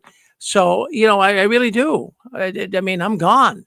I don't mind. I don't mind being burnt and reduced to ashes sooner. I know nothing, but that's why a lot of witnesses get cremated. They don't have the money. One person, the person who said that to me about a cremation. They told me you're not supposed to quicken the process of ashes to ashes. She said you're not supposed to quicken the process. It was a Catholic woman. Yeah, well, Jehovah's Witnesses, many of them, the same feeling. Now, the Watchtower never put it in print. They wouldn't touch that with a 10-foot pole. But they send a message out. The witness world, even though they might not put it in print, they send a message out to people. And the message that has been sent out to the people is it's best to not be cremated. Yeah, that's the message. I have to disagree with that. I have never gotten that message from the witnesses. Never. So, I mean, I'm born in and never and missed, I don't know how they feel about it. A handful of meetings in my life. I've never heard that. I've never seen it in the Watchtower. It is not a doctrine. And that's all I'm going to say on it. I never said it was a doctrine. She didn't say it was a doctrine. It's not a hidden message or anything. Cremation to me, as when from what I saw the witnesses, was okay. There was no complaint about it. I'm just saying. Well, no, okay, Zach. No, I enjoy the conversation with you, but there's a lot of things in the Watchtower that are not a doctrine, but there's a lot of things that are implied. Don't stumble over the word doctrine. It's not a message. It's not only is it not a doctrine, it's not a message. I think cremation's okay. Zach. I think if you would look it up in the index, some discussion about it, you might find that it was okay. You will probably find that it's okay if they have that in the index. Well, next week I'm going to come on here prepared. I'm going to try to find something. The Watchtower sometimes will not come right out and condemn something, but they will give their, true Christians would, or sensibly minded ones would think about it. I mean, that's the way they do it, Zach. I'm very aware of that. I saw them do that in Life Everlasting of the Son, in the Freedom of the Sons of God, when they said 1975. Yeah. What true Christians and thinking people will say or do. Yeah. I understand exactly what you're saying. Mm-hmm. Well, I'm going to try to find something. That's my homework for this week, and I'll be glad to present it. But look at I'm only going on what I have seen, and I have seen that this is the position that Jehovah's Witnesses take. Now, whether it's a doctrine or a policy, but it is something. If you ask the governing body, should I get cremated or should I be buried? I think you'd be surprised at the answer. Yeah, go ahead, Dan. You're on with us. Go ahead. Yeah, I was just listening in. Yeah, when we were younger, I don't know, maybe it was 70s, 60s, but we went to a lot of funerals in the Kingdom Hall, and the thought was, cremation, even though it wasn't like you can't be cremated, the undertone, like I think you're trying to talk about, and I agree, is that why would you burn yourself to ashes when you're going to be resurrected tomorrow? And that's the same message today. It's almost here. It's almost there. So why would you give Jehovah? I mean, it sounds crazy, but I've seen a lot of cremations. My mother was cremated. My father was cremated in the Kingdom Hall, but the underlying tone with some of them, and I'm sure it varies from person to person, but maybe it's, when I was in, it was the undertone was, why would you burn to a crisp to dust when tomorrow's the resurrection is going to happen, or you're going to be lifted from the dead? Because like you say, Rick, you do end up in dust, and from dust you are and dust you return. It makes sense. But I'm seeing a lot more cremations now. Almost my brother was cremated, my mother was cremated, my father was cremated. But man, when I was in earlier, that was kind of a bad thing. Maybe it was just unspoken, maybe it was just in my congregation, but you don't destroy the body. Anyway, that's all I want to say. Let me read you something from the Awake from 1976. Additionally, the Bible plainly shows that it matters not whether a dead body is returned to dust rapidly by fire or gradually by decay. Either way, God's words are true. For dust you are, and to dust you will return. And it concludes at the last paragraph. Definitely, God's word does recommend that the body of a dead loved one be dealt with in a dignified, respectful way. But whether a family, for emotional, economic, or other reasons, will have a deceased one cremated or not is a personal matter. And that's been the view that I always understood. I couldn't state it like that, but that's 1976 Awake, August the 8th. Pages 20. Well, thank you for bringing that on, Zach. Well, the 2009 Awake, it says something that might influence a person's decision in making these arrangements, however, is the way that the local community views funeral customs. So, depending on where you are in the world, it all depends on how the local community view funeral customs. Those who abide by Bible principles would certainly not want to do anything that would cause unnecessary offense to their neighbors. And it continues. So if anyone wants to read up on that, it is the 2009 awake. It is the 1976 one made the same point, and the bottom line of it is that the Watchtower Society does not condemn cremation. It is a personal matter. Bottom line. Right, but what happened, Zach? It's what the watch. Hello? Go ahead. Yep, it's Fran. If you go on jw.org, and that's probably the most recent, it does go along with what Zach said. It says the Bible contains no specific direction on the practice of cremation. And then it does say at the end, what you take into consideration is the wishes of the deceased, the local customs, the legal requirements, and the feelings of others. So basically, it's whatever anyone is comfortable with. That's it. Well, thank you, Fran. Hold on 1 second, but that's good, Fran. Thank you. But I'm going to come back next week, and I'm going to go back and do a little more research on this. And what we find, what happens in the Watchtower, and I'll be glad. I'll admit that I'm wrong if I am, and I have no problem with that. But I'm going to go back and I'm going to show you the Watchtower does some very sly, tricky things. I might go back and find that back in 1952 they said something like this. In 1966 they said something, but that was embedded in the people's minds. My mother, who was a loyal Jehovah's Witness, would not even think of cremation, not even think of it, because of the resurrection. So if I can't find anything, I'll concede, but I think it's one of these things the Watchtower plays around with. Okay, 1 year they say this, the next year they say that, and now they got to kind of bend like they are with a lot of things in the Watchtower right now. They got to bend to the wishes of the people. How many people do you think the Watchtower is going to get into their organization if they're saying right now cremation is bad? Nobody, because that's what people can afford. People can't afford a $15,000, $20,000 funeral. They can afford, $1,500, $2,000, $1,000 even. But the Watchtower is going to bend a little bit. But I'm just going back, maybe. Yeah, go ahead. One thing I want to say, Rick. One thing I wanted to say is, who's to say? Like, I read directly from the online library.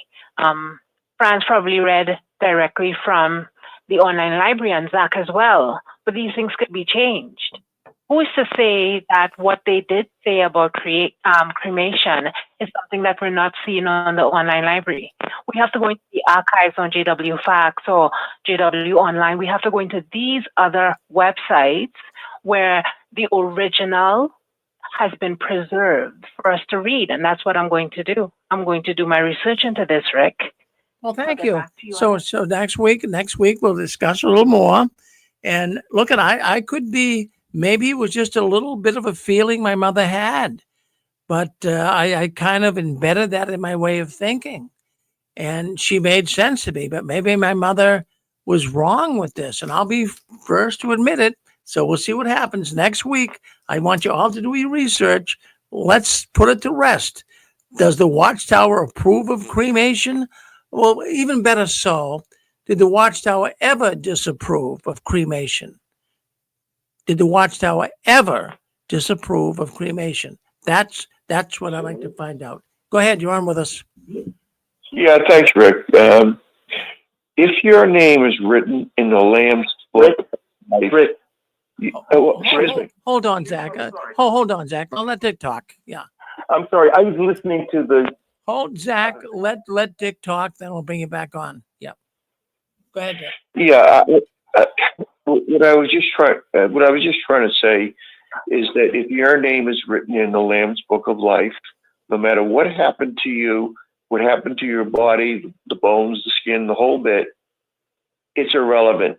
If your name is in the Book of Life, that's what you're going to get. You're going to get life.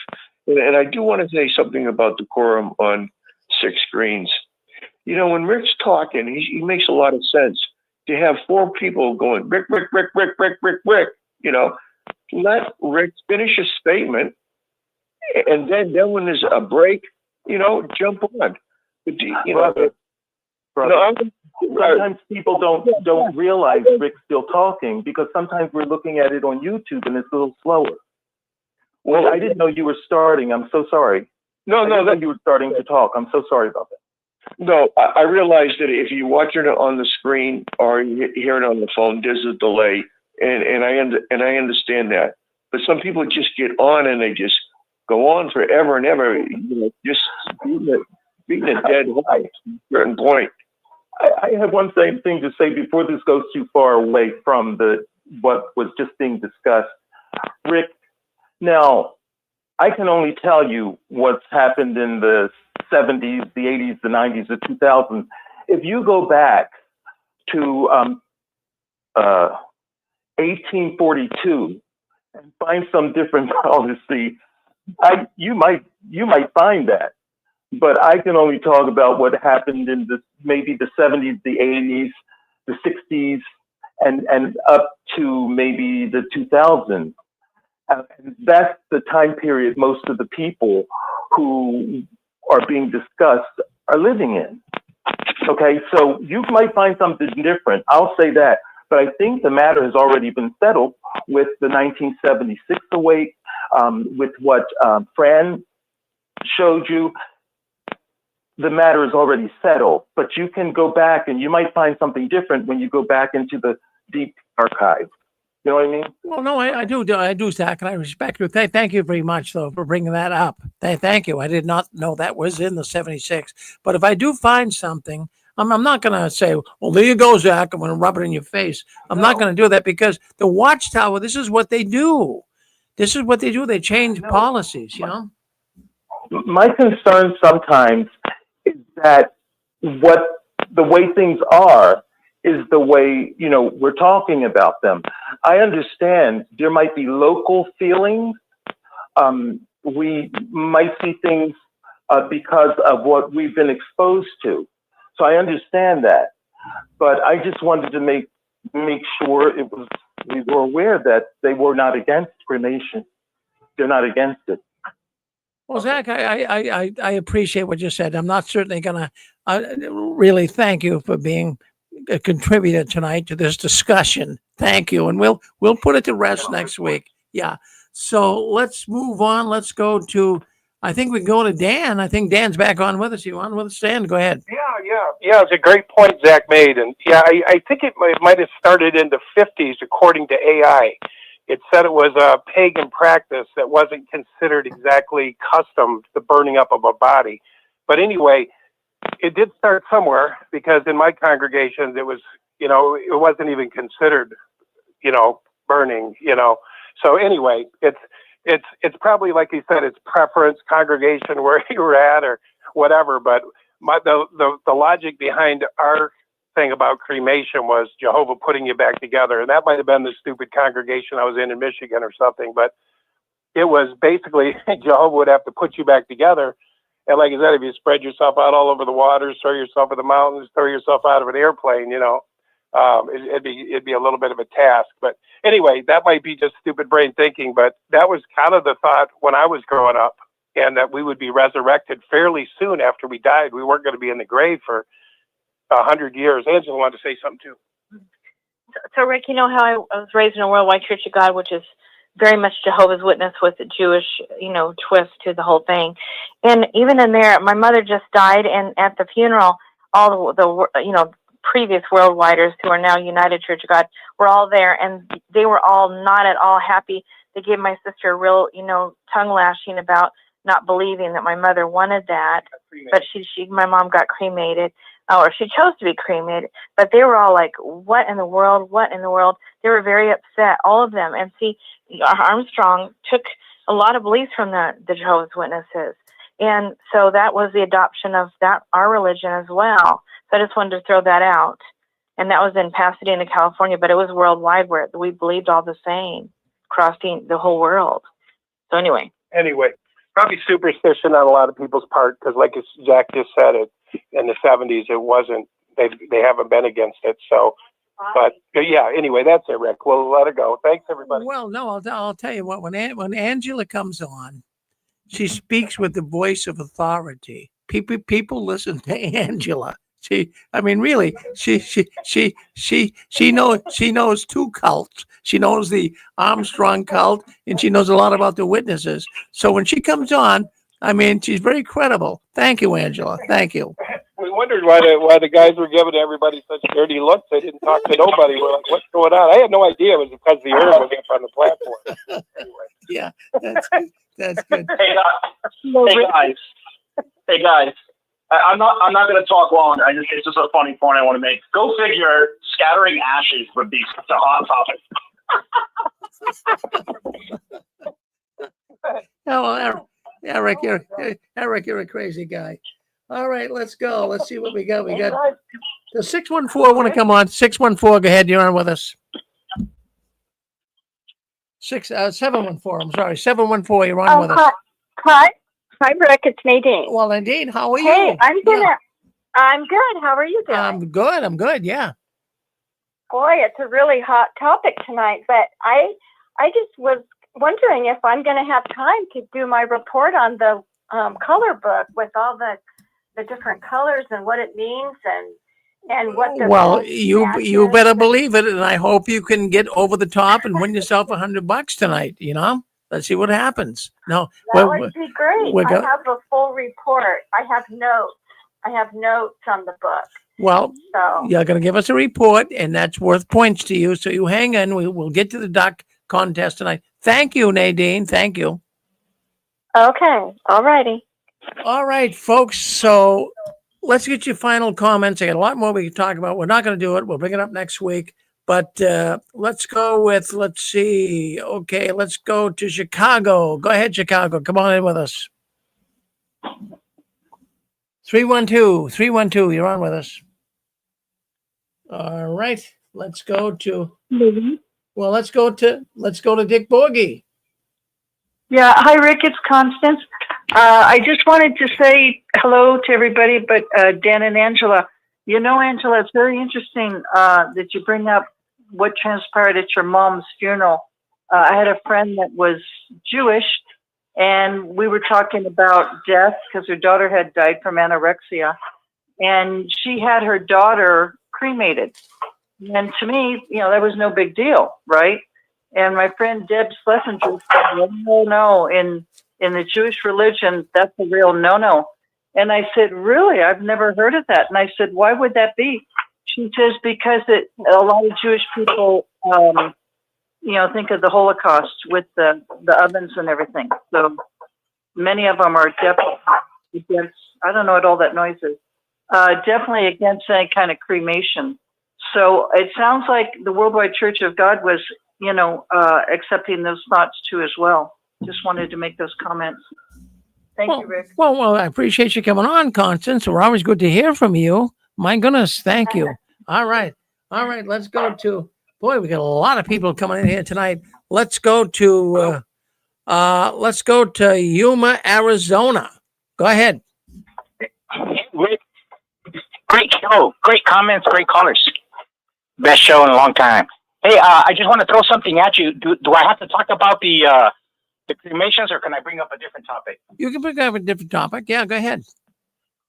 You know, right now with the what's happening with the Snow White, I found something, and me and Gilbert were talking about it. Let me throw it at you. With the Snow White, the Ziegler girl, he called Prince Charming because he was chasing Snow White. He called her weird, and he called him a stalker.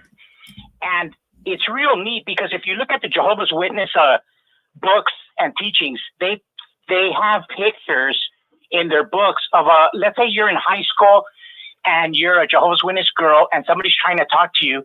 They show pictures of the girl putting out her hand.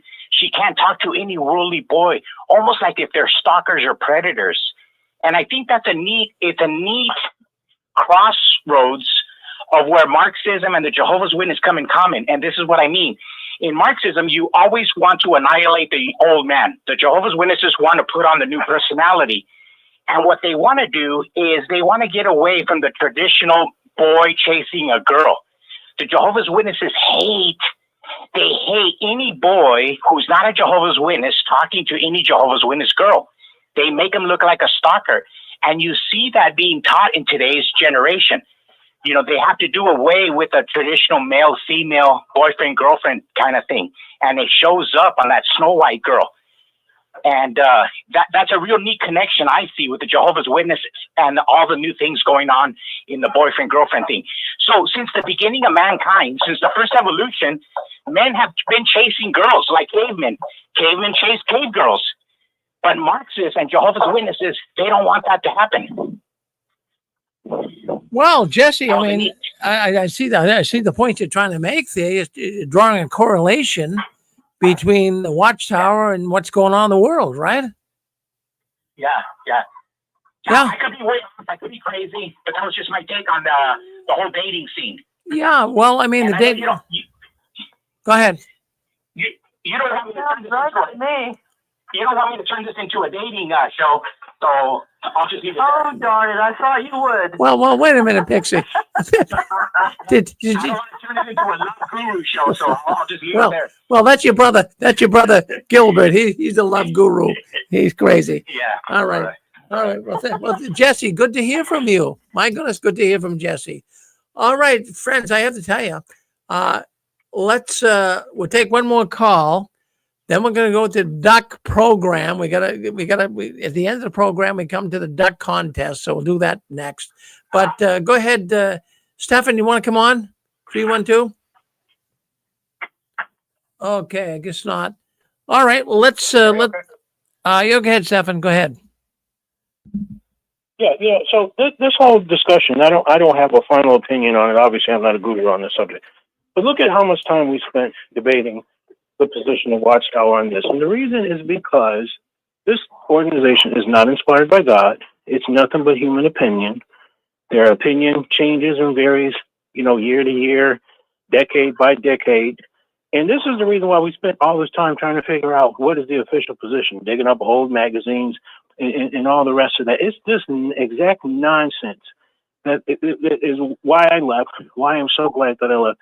This is the same exact thing with the beards and the wearing, ladies wearing pants or whatever it is.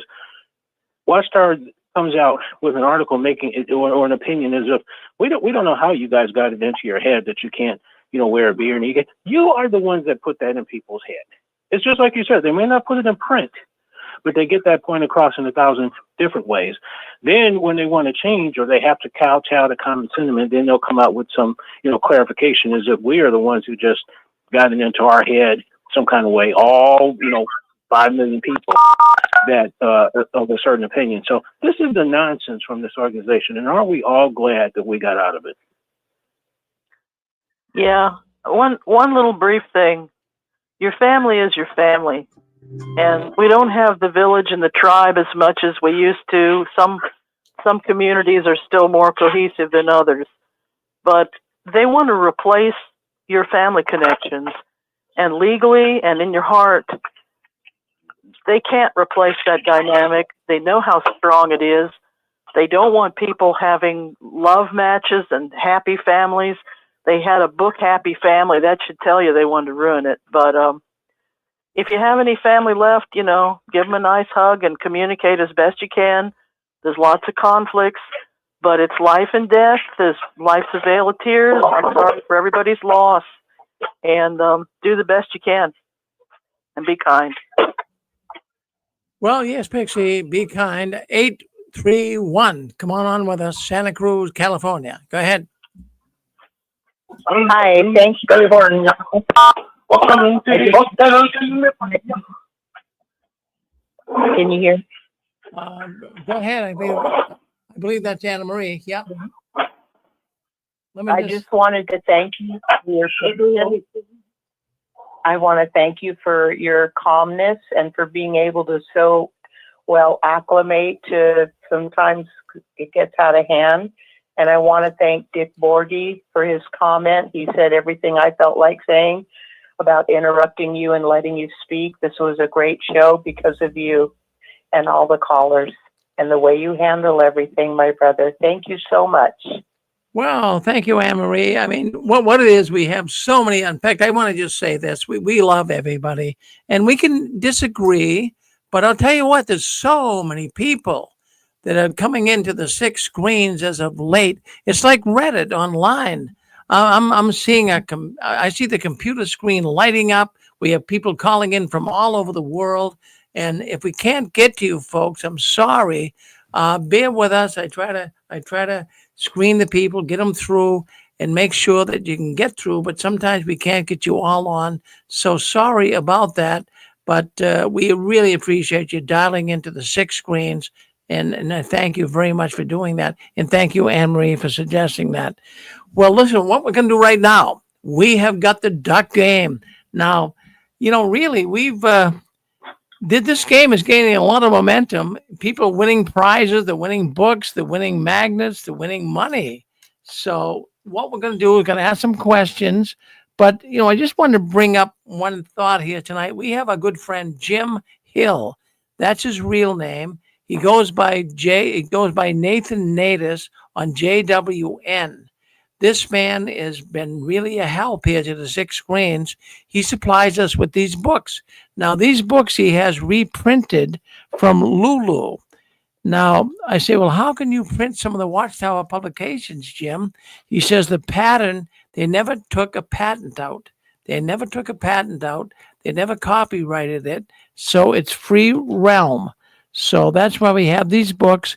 These are books that we're going to give to you tonight if you can answer some of the questions that we have here on our duck game. We call it the duck game because, what happens? I'm looking for, we have secret words. We have a sealed envelope with secret words, and nobody really said any secret word tonight. So when they do that, they automatically win. But at the end of the program, if nobody said the secret word, we give some clues, then we give some points. Now, if you get 1 point, that's good. Now, I want you to do it on the honor system. Keep your points. And the way that you call into the six screens is pick a number. Pick a number from 1 to 100. And, pick that. I'll tell you one thing. Yeah, hold on one second. Hold on. Yeah. So what we're going to do, we're going to stop that right now. So let's do this. Okay, let's make. You see some black people in it. The conference has been locked. I did when I was. Yeah, so anyways, what we're going to do here, we have the drunken Bethelites coming in again tonight. They do that a lot on us. They really don't. They don't like us doing stuff here. Yeah. So let's get this. Craig's household. Okay, let's get him out of here. So yeah, what we do is we have to be on guard here all the time. We have these drunken Bethelites that come into the program. They want to try to disrupt it. Yeah, they. You don't smell. Yeah. The conference has been unlocked. The conference has been locked. The conference has been unlocked. The conference has been locked. All right, folks, you hear that? We're trying to lock the conference, so stay in. Don't leave us now. If you're in now, don't leave. We lock the conference. Yes, Eric. Do you ever feel like Rodney Dangerfield? Boy, oh boy, I'm telling you, I get no respect. Well, we get no respect here at the six screens. I mean, these drunk. No respect sometimes, buddy. Well, no, but the thing is, we deal with it. We got these. I call them. He needs to die. Yeah. Goddamn Yeah. Nice talk. Let's get rid of him. All right, let's.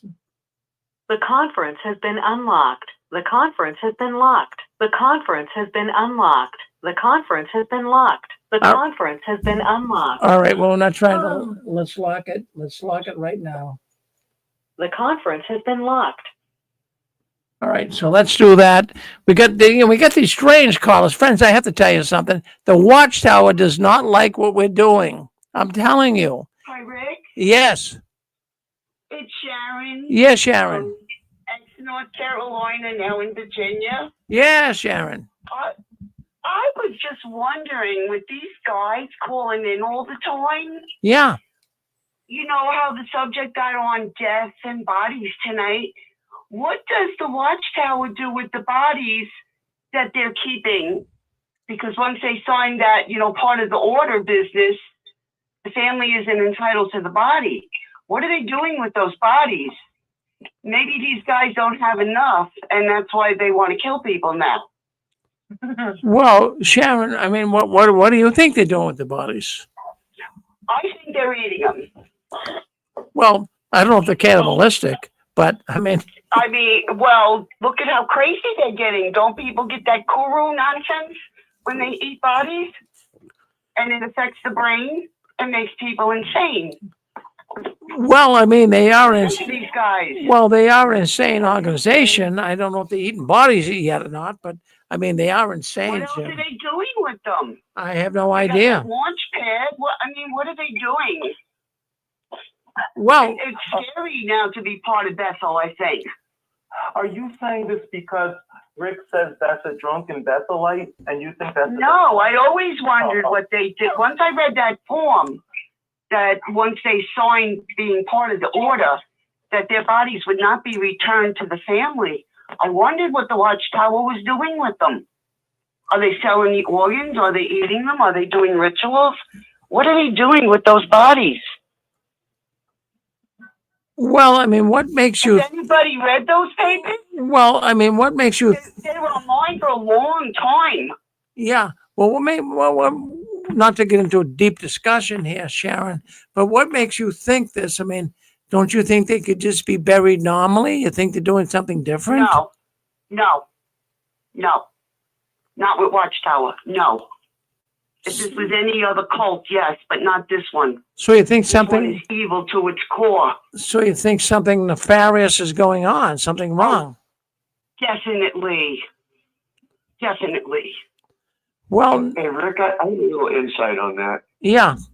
What Kevin's talking about.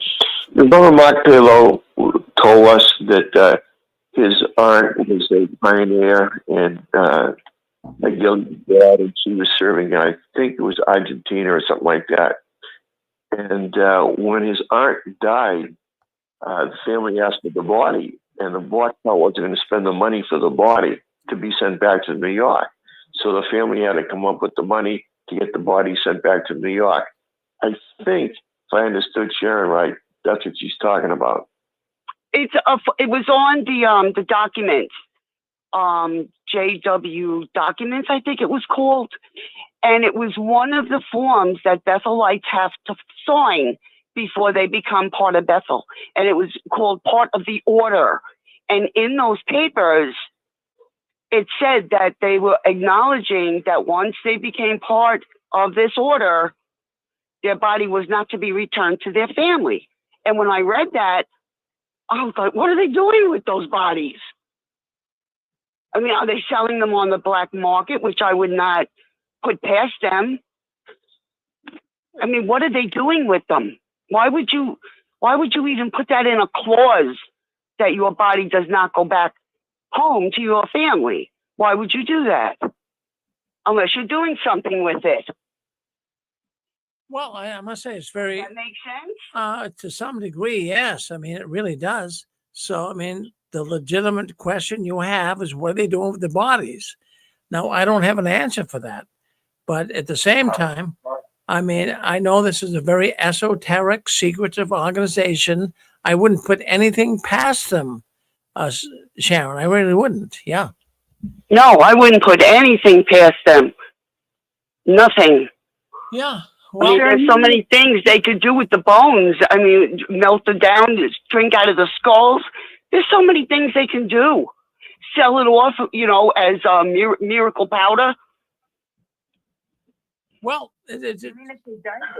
actually, Sharon is not like completely out of the ballpark here, because what the government or the shadow government does with bodies is they extract things from it, like adrenaline glands and adrenal glands. Yeah. And they use it as adrenaline, but if they for adrenaline. But yes, there's certain things that they do, the blood, all of it. Even if they're not using it, let's not go as far as like a satanic ritual, which is very possible with this organization at this point.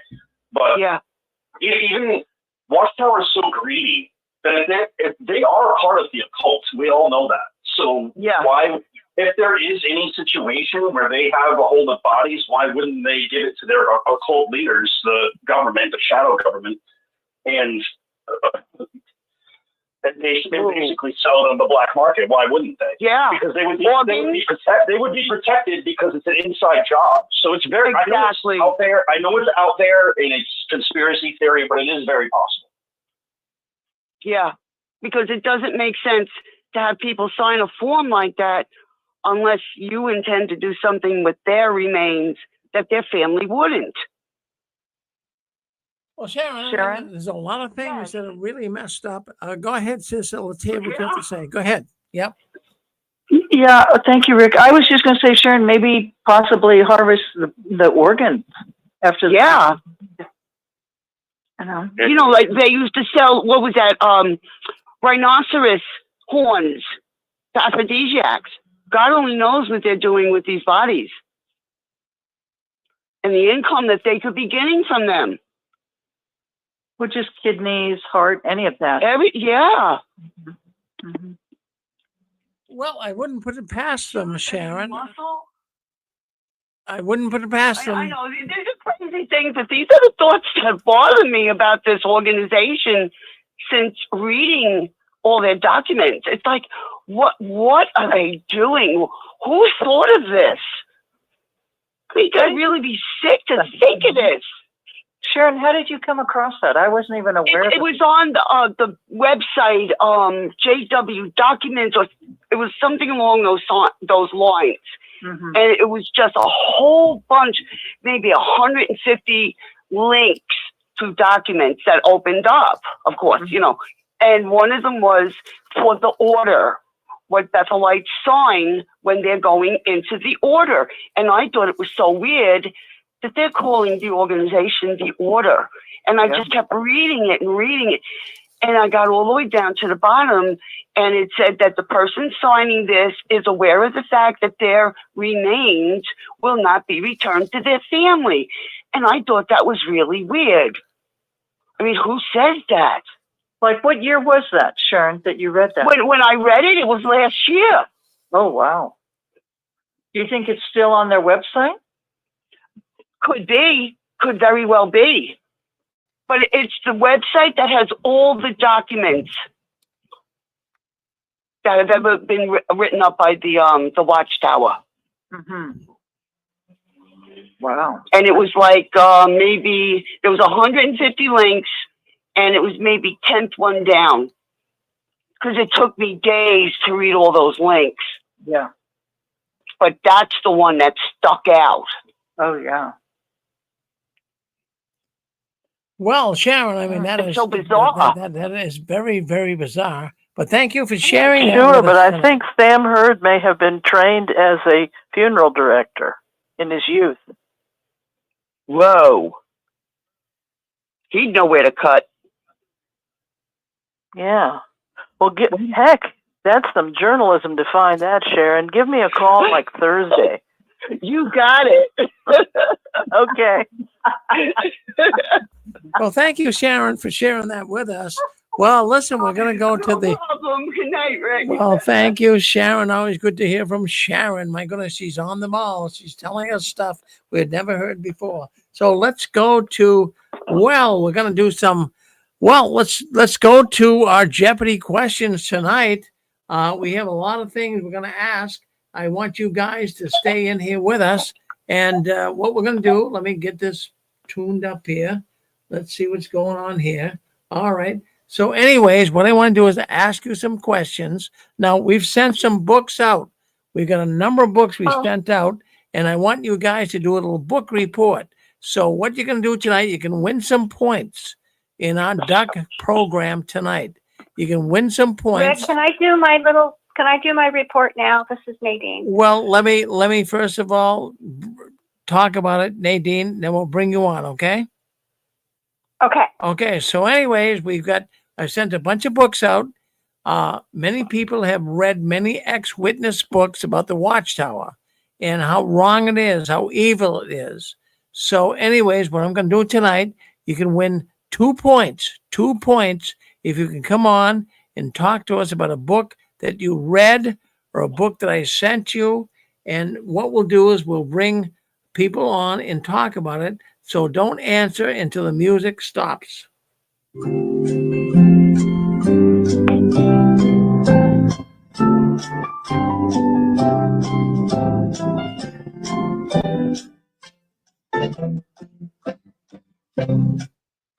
Okay. 10. All right. Number 10. I think that's Nadine. Is that you, Nadine? It is. It is. All right. It is. I have my report. All right. Color So let's hear your report. I want to first of all thank Jim Hill. I want to thank him for giving us the books that we give out here at the 6 Screens. And so you got the book. Can you give us the title of the book, Nadine? Well, I don't have it in front. Well, let's see. It's the color book. Is it characters and colors? It's actually character. It's actually color and characters. So that Yeah, was color and character. So I have it right here. so that was a book that was written by the Watchtower. A lot of people don't know about it, but why don't you tell us about it? You'll get 2 points if you can do that. Okay. Okay. Well, it's very interesting. I really enjoyed that book. So I'm going to go through some colors here and the meanings behind it according to this book. So yellow is the color of wisdom. And they say that ruby lips are the stronghold of love, and wisdom and love are feminine qualities, and yellow and red are feminine colors. So now I'm going to get to the perfect match. So is everybody ready to hear what the best match, the perfect couple would be? It's very interesting. It's a woman with golden hair and rosy cheeks that represents maidenhood. And so the perfect couple would be this woman with golden hair and rosy cheeks and a man with dark hair and blue eyes. And in the book, they refer to themselves as the church and use the word God. So, and blue is the cool color, the shadow color, which is cold, quiet, and reserved. And red is the color of action. So love is the motive principle, among others. Red is the color of love, and black is the symbol of power. Wow, that's amazing, Nadine. So, I mean, It is. did you enjoy the book? I mean, do you think it's crazy or what? I loved it. Yeah. It was crazy. And there were other things too, but they were so out there, I didn't add them. Like, they said about a man with a blue nose, and if it's turned up, it's like a pug dog. I mean, some of it didn't even make any sense. So I didn't even. Well, let me ask you this. Is there anything in that book that you, Nadine, connected with? Well, I thought it was interesting because I love psychology. So this is kind of like that, but this was really out there, and I wanted to know what they said about colors and what they thought, it represented. So it was very interesting. And to me, it seemed like back then in the 1920s, because this was like in 1921, and these are actual articles that were in the Golden Age, I think they sounded pretty prejudiced, that they thought that, the perfect couple was basically, a white woman that either had like blonde or reddish hair, because it said golden hair, and that was the perfect woman with rosy cheeks, and the perfect man was dark hair and blue eyes. Well, so to me, it sounds like they were, they just really thought a lot about white people, in my opinion. Well, that's a good opinion. I mean, the Watchtower has been kind of racist. We know that, but no, that's. Can I ask a question? Go ahead, Zach. Yep. I don't know, Zach. I don't know if I'm going to allow that. No. Well, May I ask you a question, please, Nadine? Only if you can be nice. Okay. I always am. Well, that's debatable, Zach. did they anywhere in the book match up colors with music and voice types? Yes, Yes. they did. They did. It was interesting. It was interesting, and they was sort of started out with kind of like, well, I thought about my mother because she used to paint, and so they talked about colors, with painting, and then it just went off into another direction, and they talked about music a little bit, and so it was kind of all over the place. Yeah, so I just basically, what I reported on is what they said about the colors. I couldn't do a whole report on the entire book because that would take too long, but so I just narrowed it down to the colors.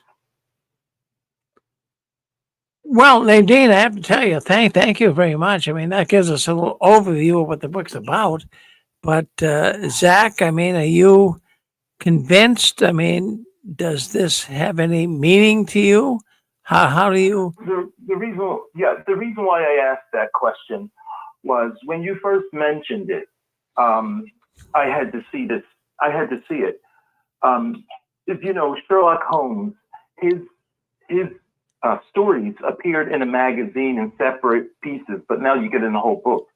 What I did was I did find Golden Age articles, and it went over about 6 or 7 articles, and it started like February of 1920, and it had a lot of stuff, primary colors, and they were a little different from what you get taught. And but they say when you're doing paint, that is the colors that you're taught as primary colors. And that was fascinating. At the very beginning, they talk about elemental, what makes primary colors elementary. They can't be produced by mixing other colors, whereas the secondary colors can be produced by mixing primary colors together. So that was an interesting thing. And they did talk about, the reason I asked about the music was I was wondering if that book matched the Golden Age articles. So it sounds like they did. It does, yeah.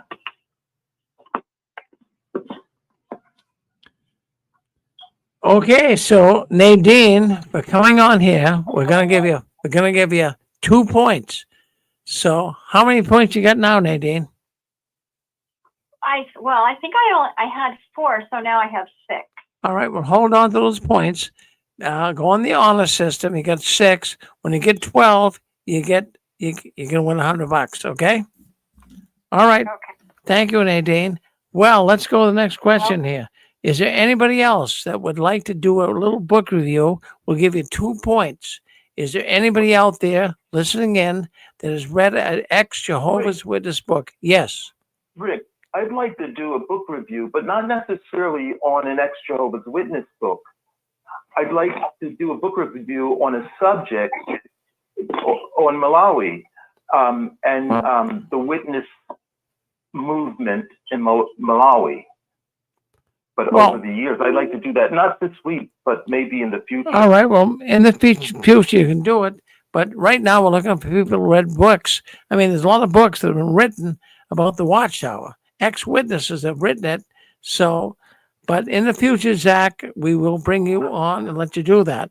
So anybody else there right now that read a book by ex-Jehovah's Witnesses that would kind of expose the Watchtower, would you like to come on now and tell us about it? What did you learn from the book? You're on with us. Go ahead. Hey, Rick. Yes. To me, the most important book to read next Jehovah's Witness, if you only read one book, is written by Rutherford Henchman, William H. Snell. I talk about it a lot. It's called 30 Years a Watchtower Slave. He was the right-hand man of Rutherford. Rutherford, as we know, did a hostile takeover of Watchtower, got rid of anybody who didn't want to go his way, who didn't want to turn against Russell and his teachings. And when they walked out, He called them all evil slaves that didn't want to serve shoulder to shoulder. He's the one that implemented a dictatorial top to bottom control over all of the rank and file of the Watchtower. He sent his henchman, William Snell, into Germany in the 30s to basically practice mind control techniques on the Sweet Brothers of Germany. The Sweet Brothers of Germany, brothers and sisters, are genetically known to be very likable, calm, law-abiding citizens, respectful of authority, very close to their families, friends, and neighbors, very helpful, very generous, hardworking, responsible people. So all of the Jehovah's Witnesses in Germany, William Schnell was instructed by Rutherford to go and try techniques to make them behave and think and be the way he wanted them to be. And in William J. Schnell's book, 30 Years a Watchtower Slave, he admitted that while he was doing these experiments on the brothers, it caused most of them a lot of stress, a lot of mental and emotional turmoil, as they were struggling to believe and to conform and to adjust to what was being put on them, basically pressure to stop thinking this way, be that way. And it was very difficult. And when he finished his experiments, he came back to Brooklyn, New York, and he gave over to Rutherford the results of all of his experimentation on the poor brothers and sisters in Germany.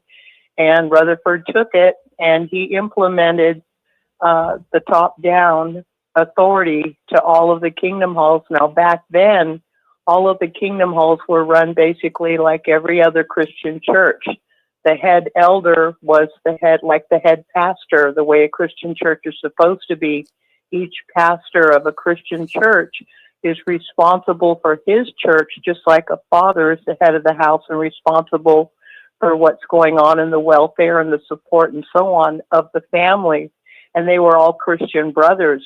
Well, Rutherford slowly but surely got rid of anybody that wouldn't turn to his way of accepting complete authority from Rutherford, and anyone that didn't want to give up their authority or their pastorship over their congregation were kicked out, and they were all taken over. Anyway, I would like to encourage anyone and everyone to go on Amazon and get the book 30 Years a Watchtower Slave. Those are the numerals 30, 30 Years a Watchtower Slave. It's still available, even though it was published in the 50s. It's only about half an inch thick, and it's an incredible read. It's very easy to understand. And if you read that book, even if you read no other book, even if you go on no other website, you will understand how Watchtower came to be the way it is, a tyrannical, dictatorial, mind control cult where everybody spies on each other, and where everybody has to be so careful the way they look, the way they speak, the expression on their face, what they say, how they dress. It is really eye-opening. Thank you so much, Rick. Well, Anne-Marie, take 2 points, put it in your system. We're on the honor system. Take 2 points, Anne-Marie. Thank you for that little book review on 30-Year Slave. And I have to tell you something. That is a wonderful book. That will help you understand the inner workings of the Watchtower. So we appreciate Anne-Marie sharing that with us. And there's been so many books have been written about how evil, how controlling, how manipulative the Watchtower organization is. So anyways, let's take a look in here and see what's happening. Okay, so let's bring up another question here. I want you guys to win some points. The more points you win, the more you can get books, you can get money. So let's have another question here asked. Let's go with this. When you were one of Jehovah's Witnesses, every month they accepted something that you would give them. What was it? Don't answer till the music stops.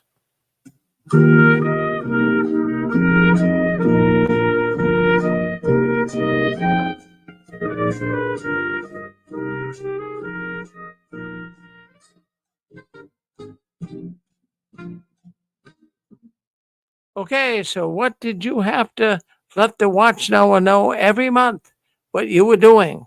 Who has an answer for that? 15. 15, go ahead, Zach. 15. Go ahead, Zach. Time report. A time report, that's the answer. So you got it. Okay, good man. You're doing good, Zach. So put that in your repertoire. Take a point for that, okay? All right. So Yes. let's go to the next question. Let's ask this. Jehovah's Witnesses worldwide really appreciate the ministry of people that are working in foreign countries. What would we call those people, Jehovah's Witnesses, working in foreign countries?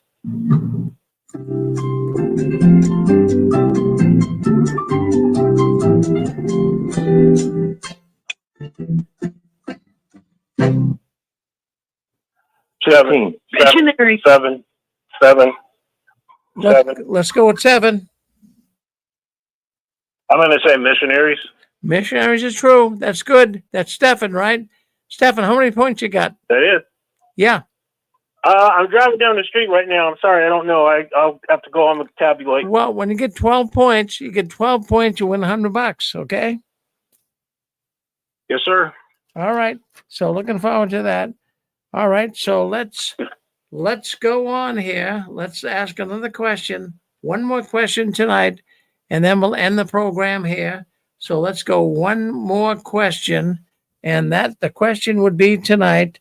The Watchtower organization for many years, go back to the 1940s and 50s, they talked about the New World Society.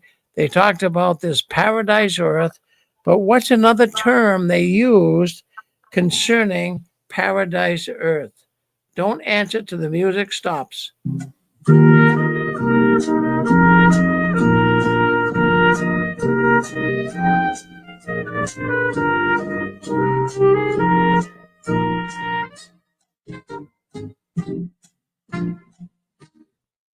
What's another 15, term? 7. 15.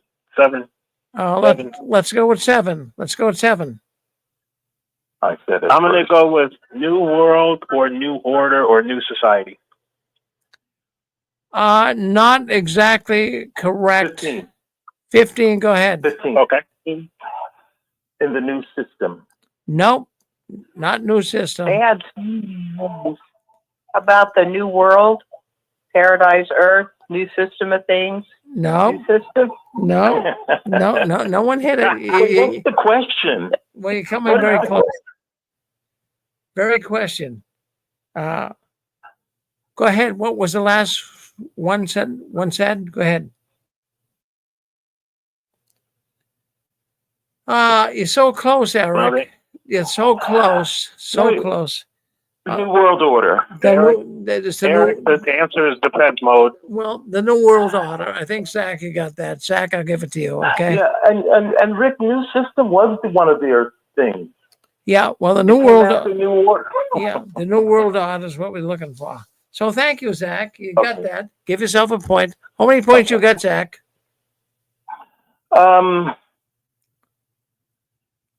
I think 9. All right, we'll keep it on the honor system. You get 12, you get $100. Okay. Well, thank you, folks. Well, thank you for listening in tonight to the 6 screens. What are these numbers people are shouting out? Yeah, well, what it is we What have are the numbers? People saying They're like a buzzer. Well, they're like a buzzer. Well, we have a contest here, So you sister. could just say any random number? Well, what it is we have questions here, and when I ask you the question, you come up with a number. I'm not going to tell you what the number is. Any number. Any number. So I know who's calling in first because so many people are calling in. It's very hard to know. So you just put them on number up. So, all right. I thought people were It's supposed to be from 1 to 100. Yeah, But you can't use 144,000 because I tried that before. So 1 to 100. But thank you for explaining that, Zach. Good one. All right. Rick, before you end your show, Yeah. I just want to make sure, see, did you and Pixie do your homework listening to that Beethoven sonata? Well, of course. I mean, I listen to Beethoven every day, you know. No, that one sonata you were supposed to listen to. I didn't do that. Did Pixie? I'm not sure, Zach. Oh, wow. Yeah. So, anyways, we're going to end it here. Thank you for coming into the Six Screens tonight. Friends, don't you ever give in. Don't you ever give up. Don't you ever give out. We're going to keep moving forward. We're going to keep exposing the Watchtower organization. And the last one leaving the Watchtower, please turn off the new light. Stay with us. Eric's coming up next. He's got his program, Awakening After the Watchtower. He's coming up next right here on the Six Screens Tele Network. Thank you very much for being with us.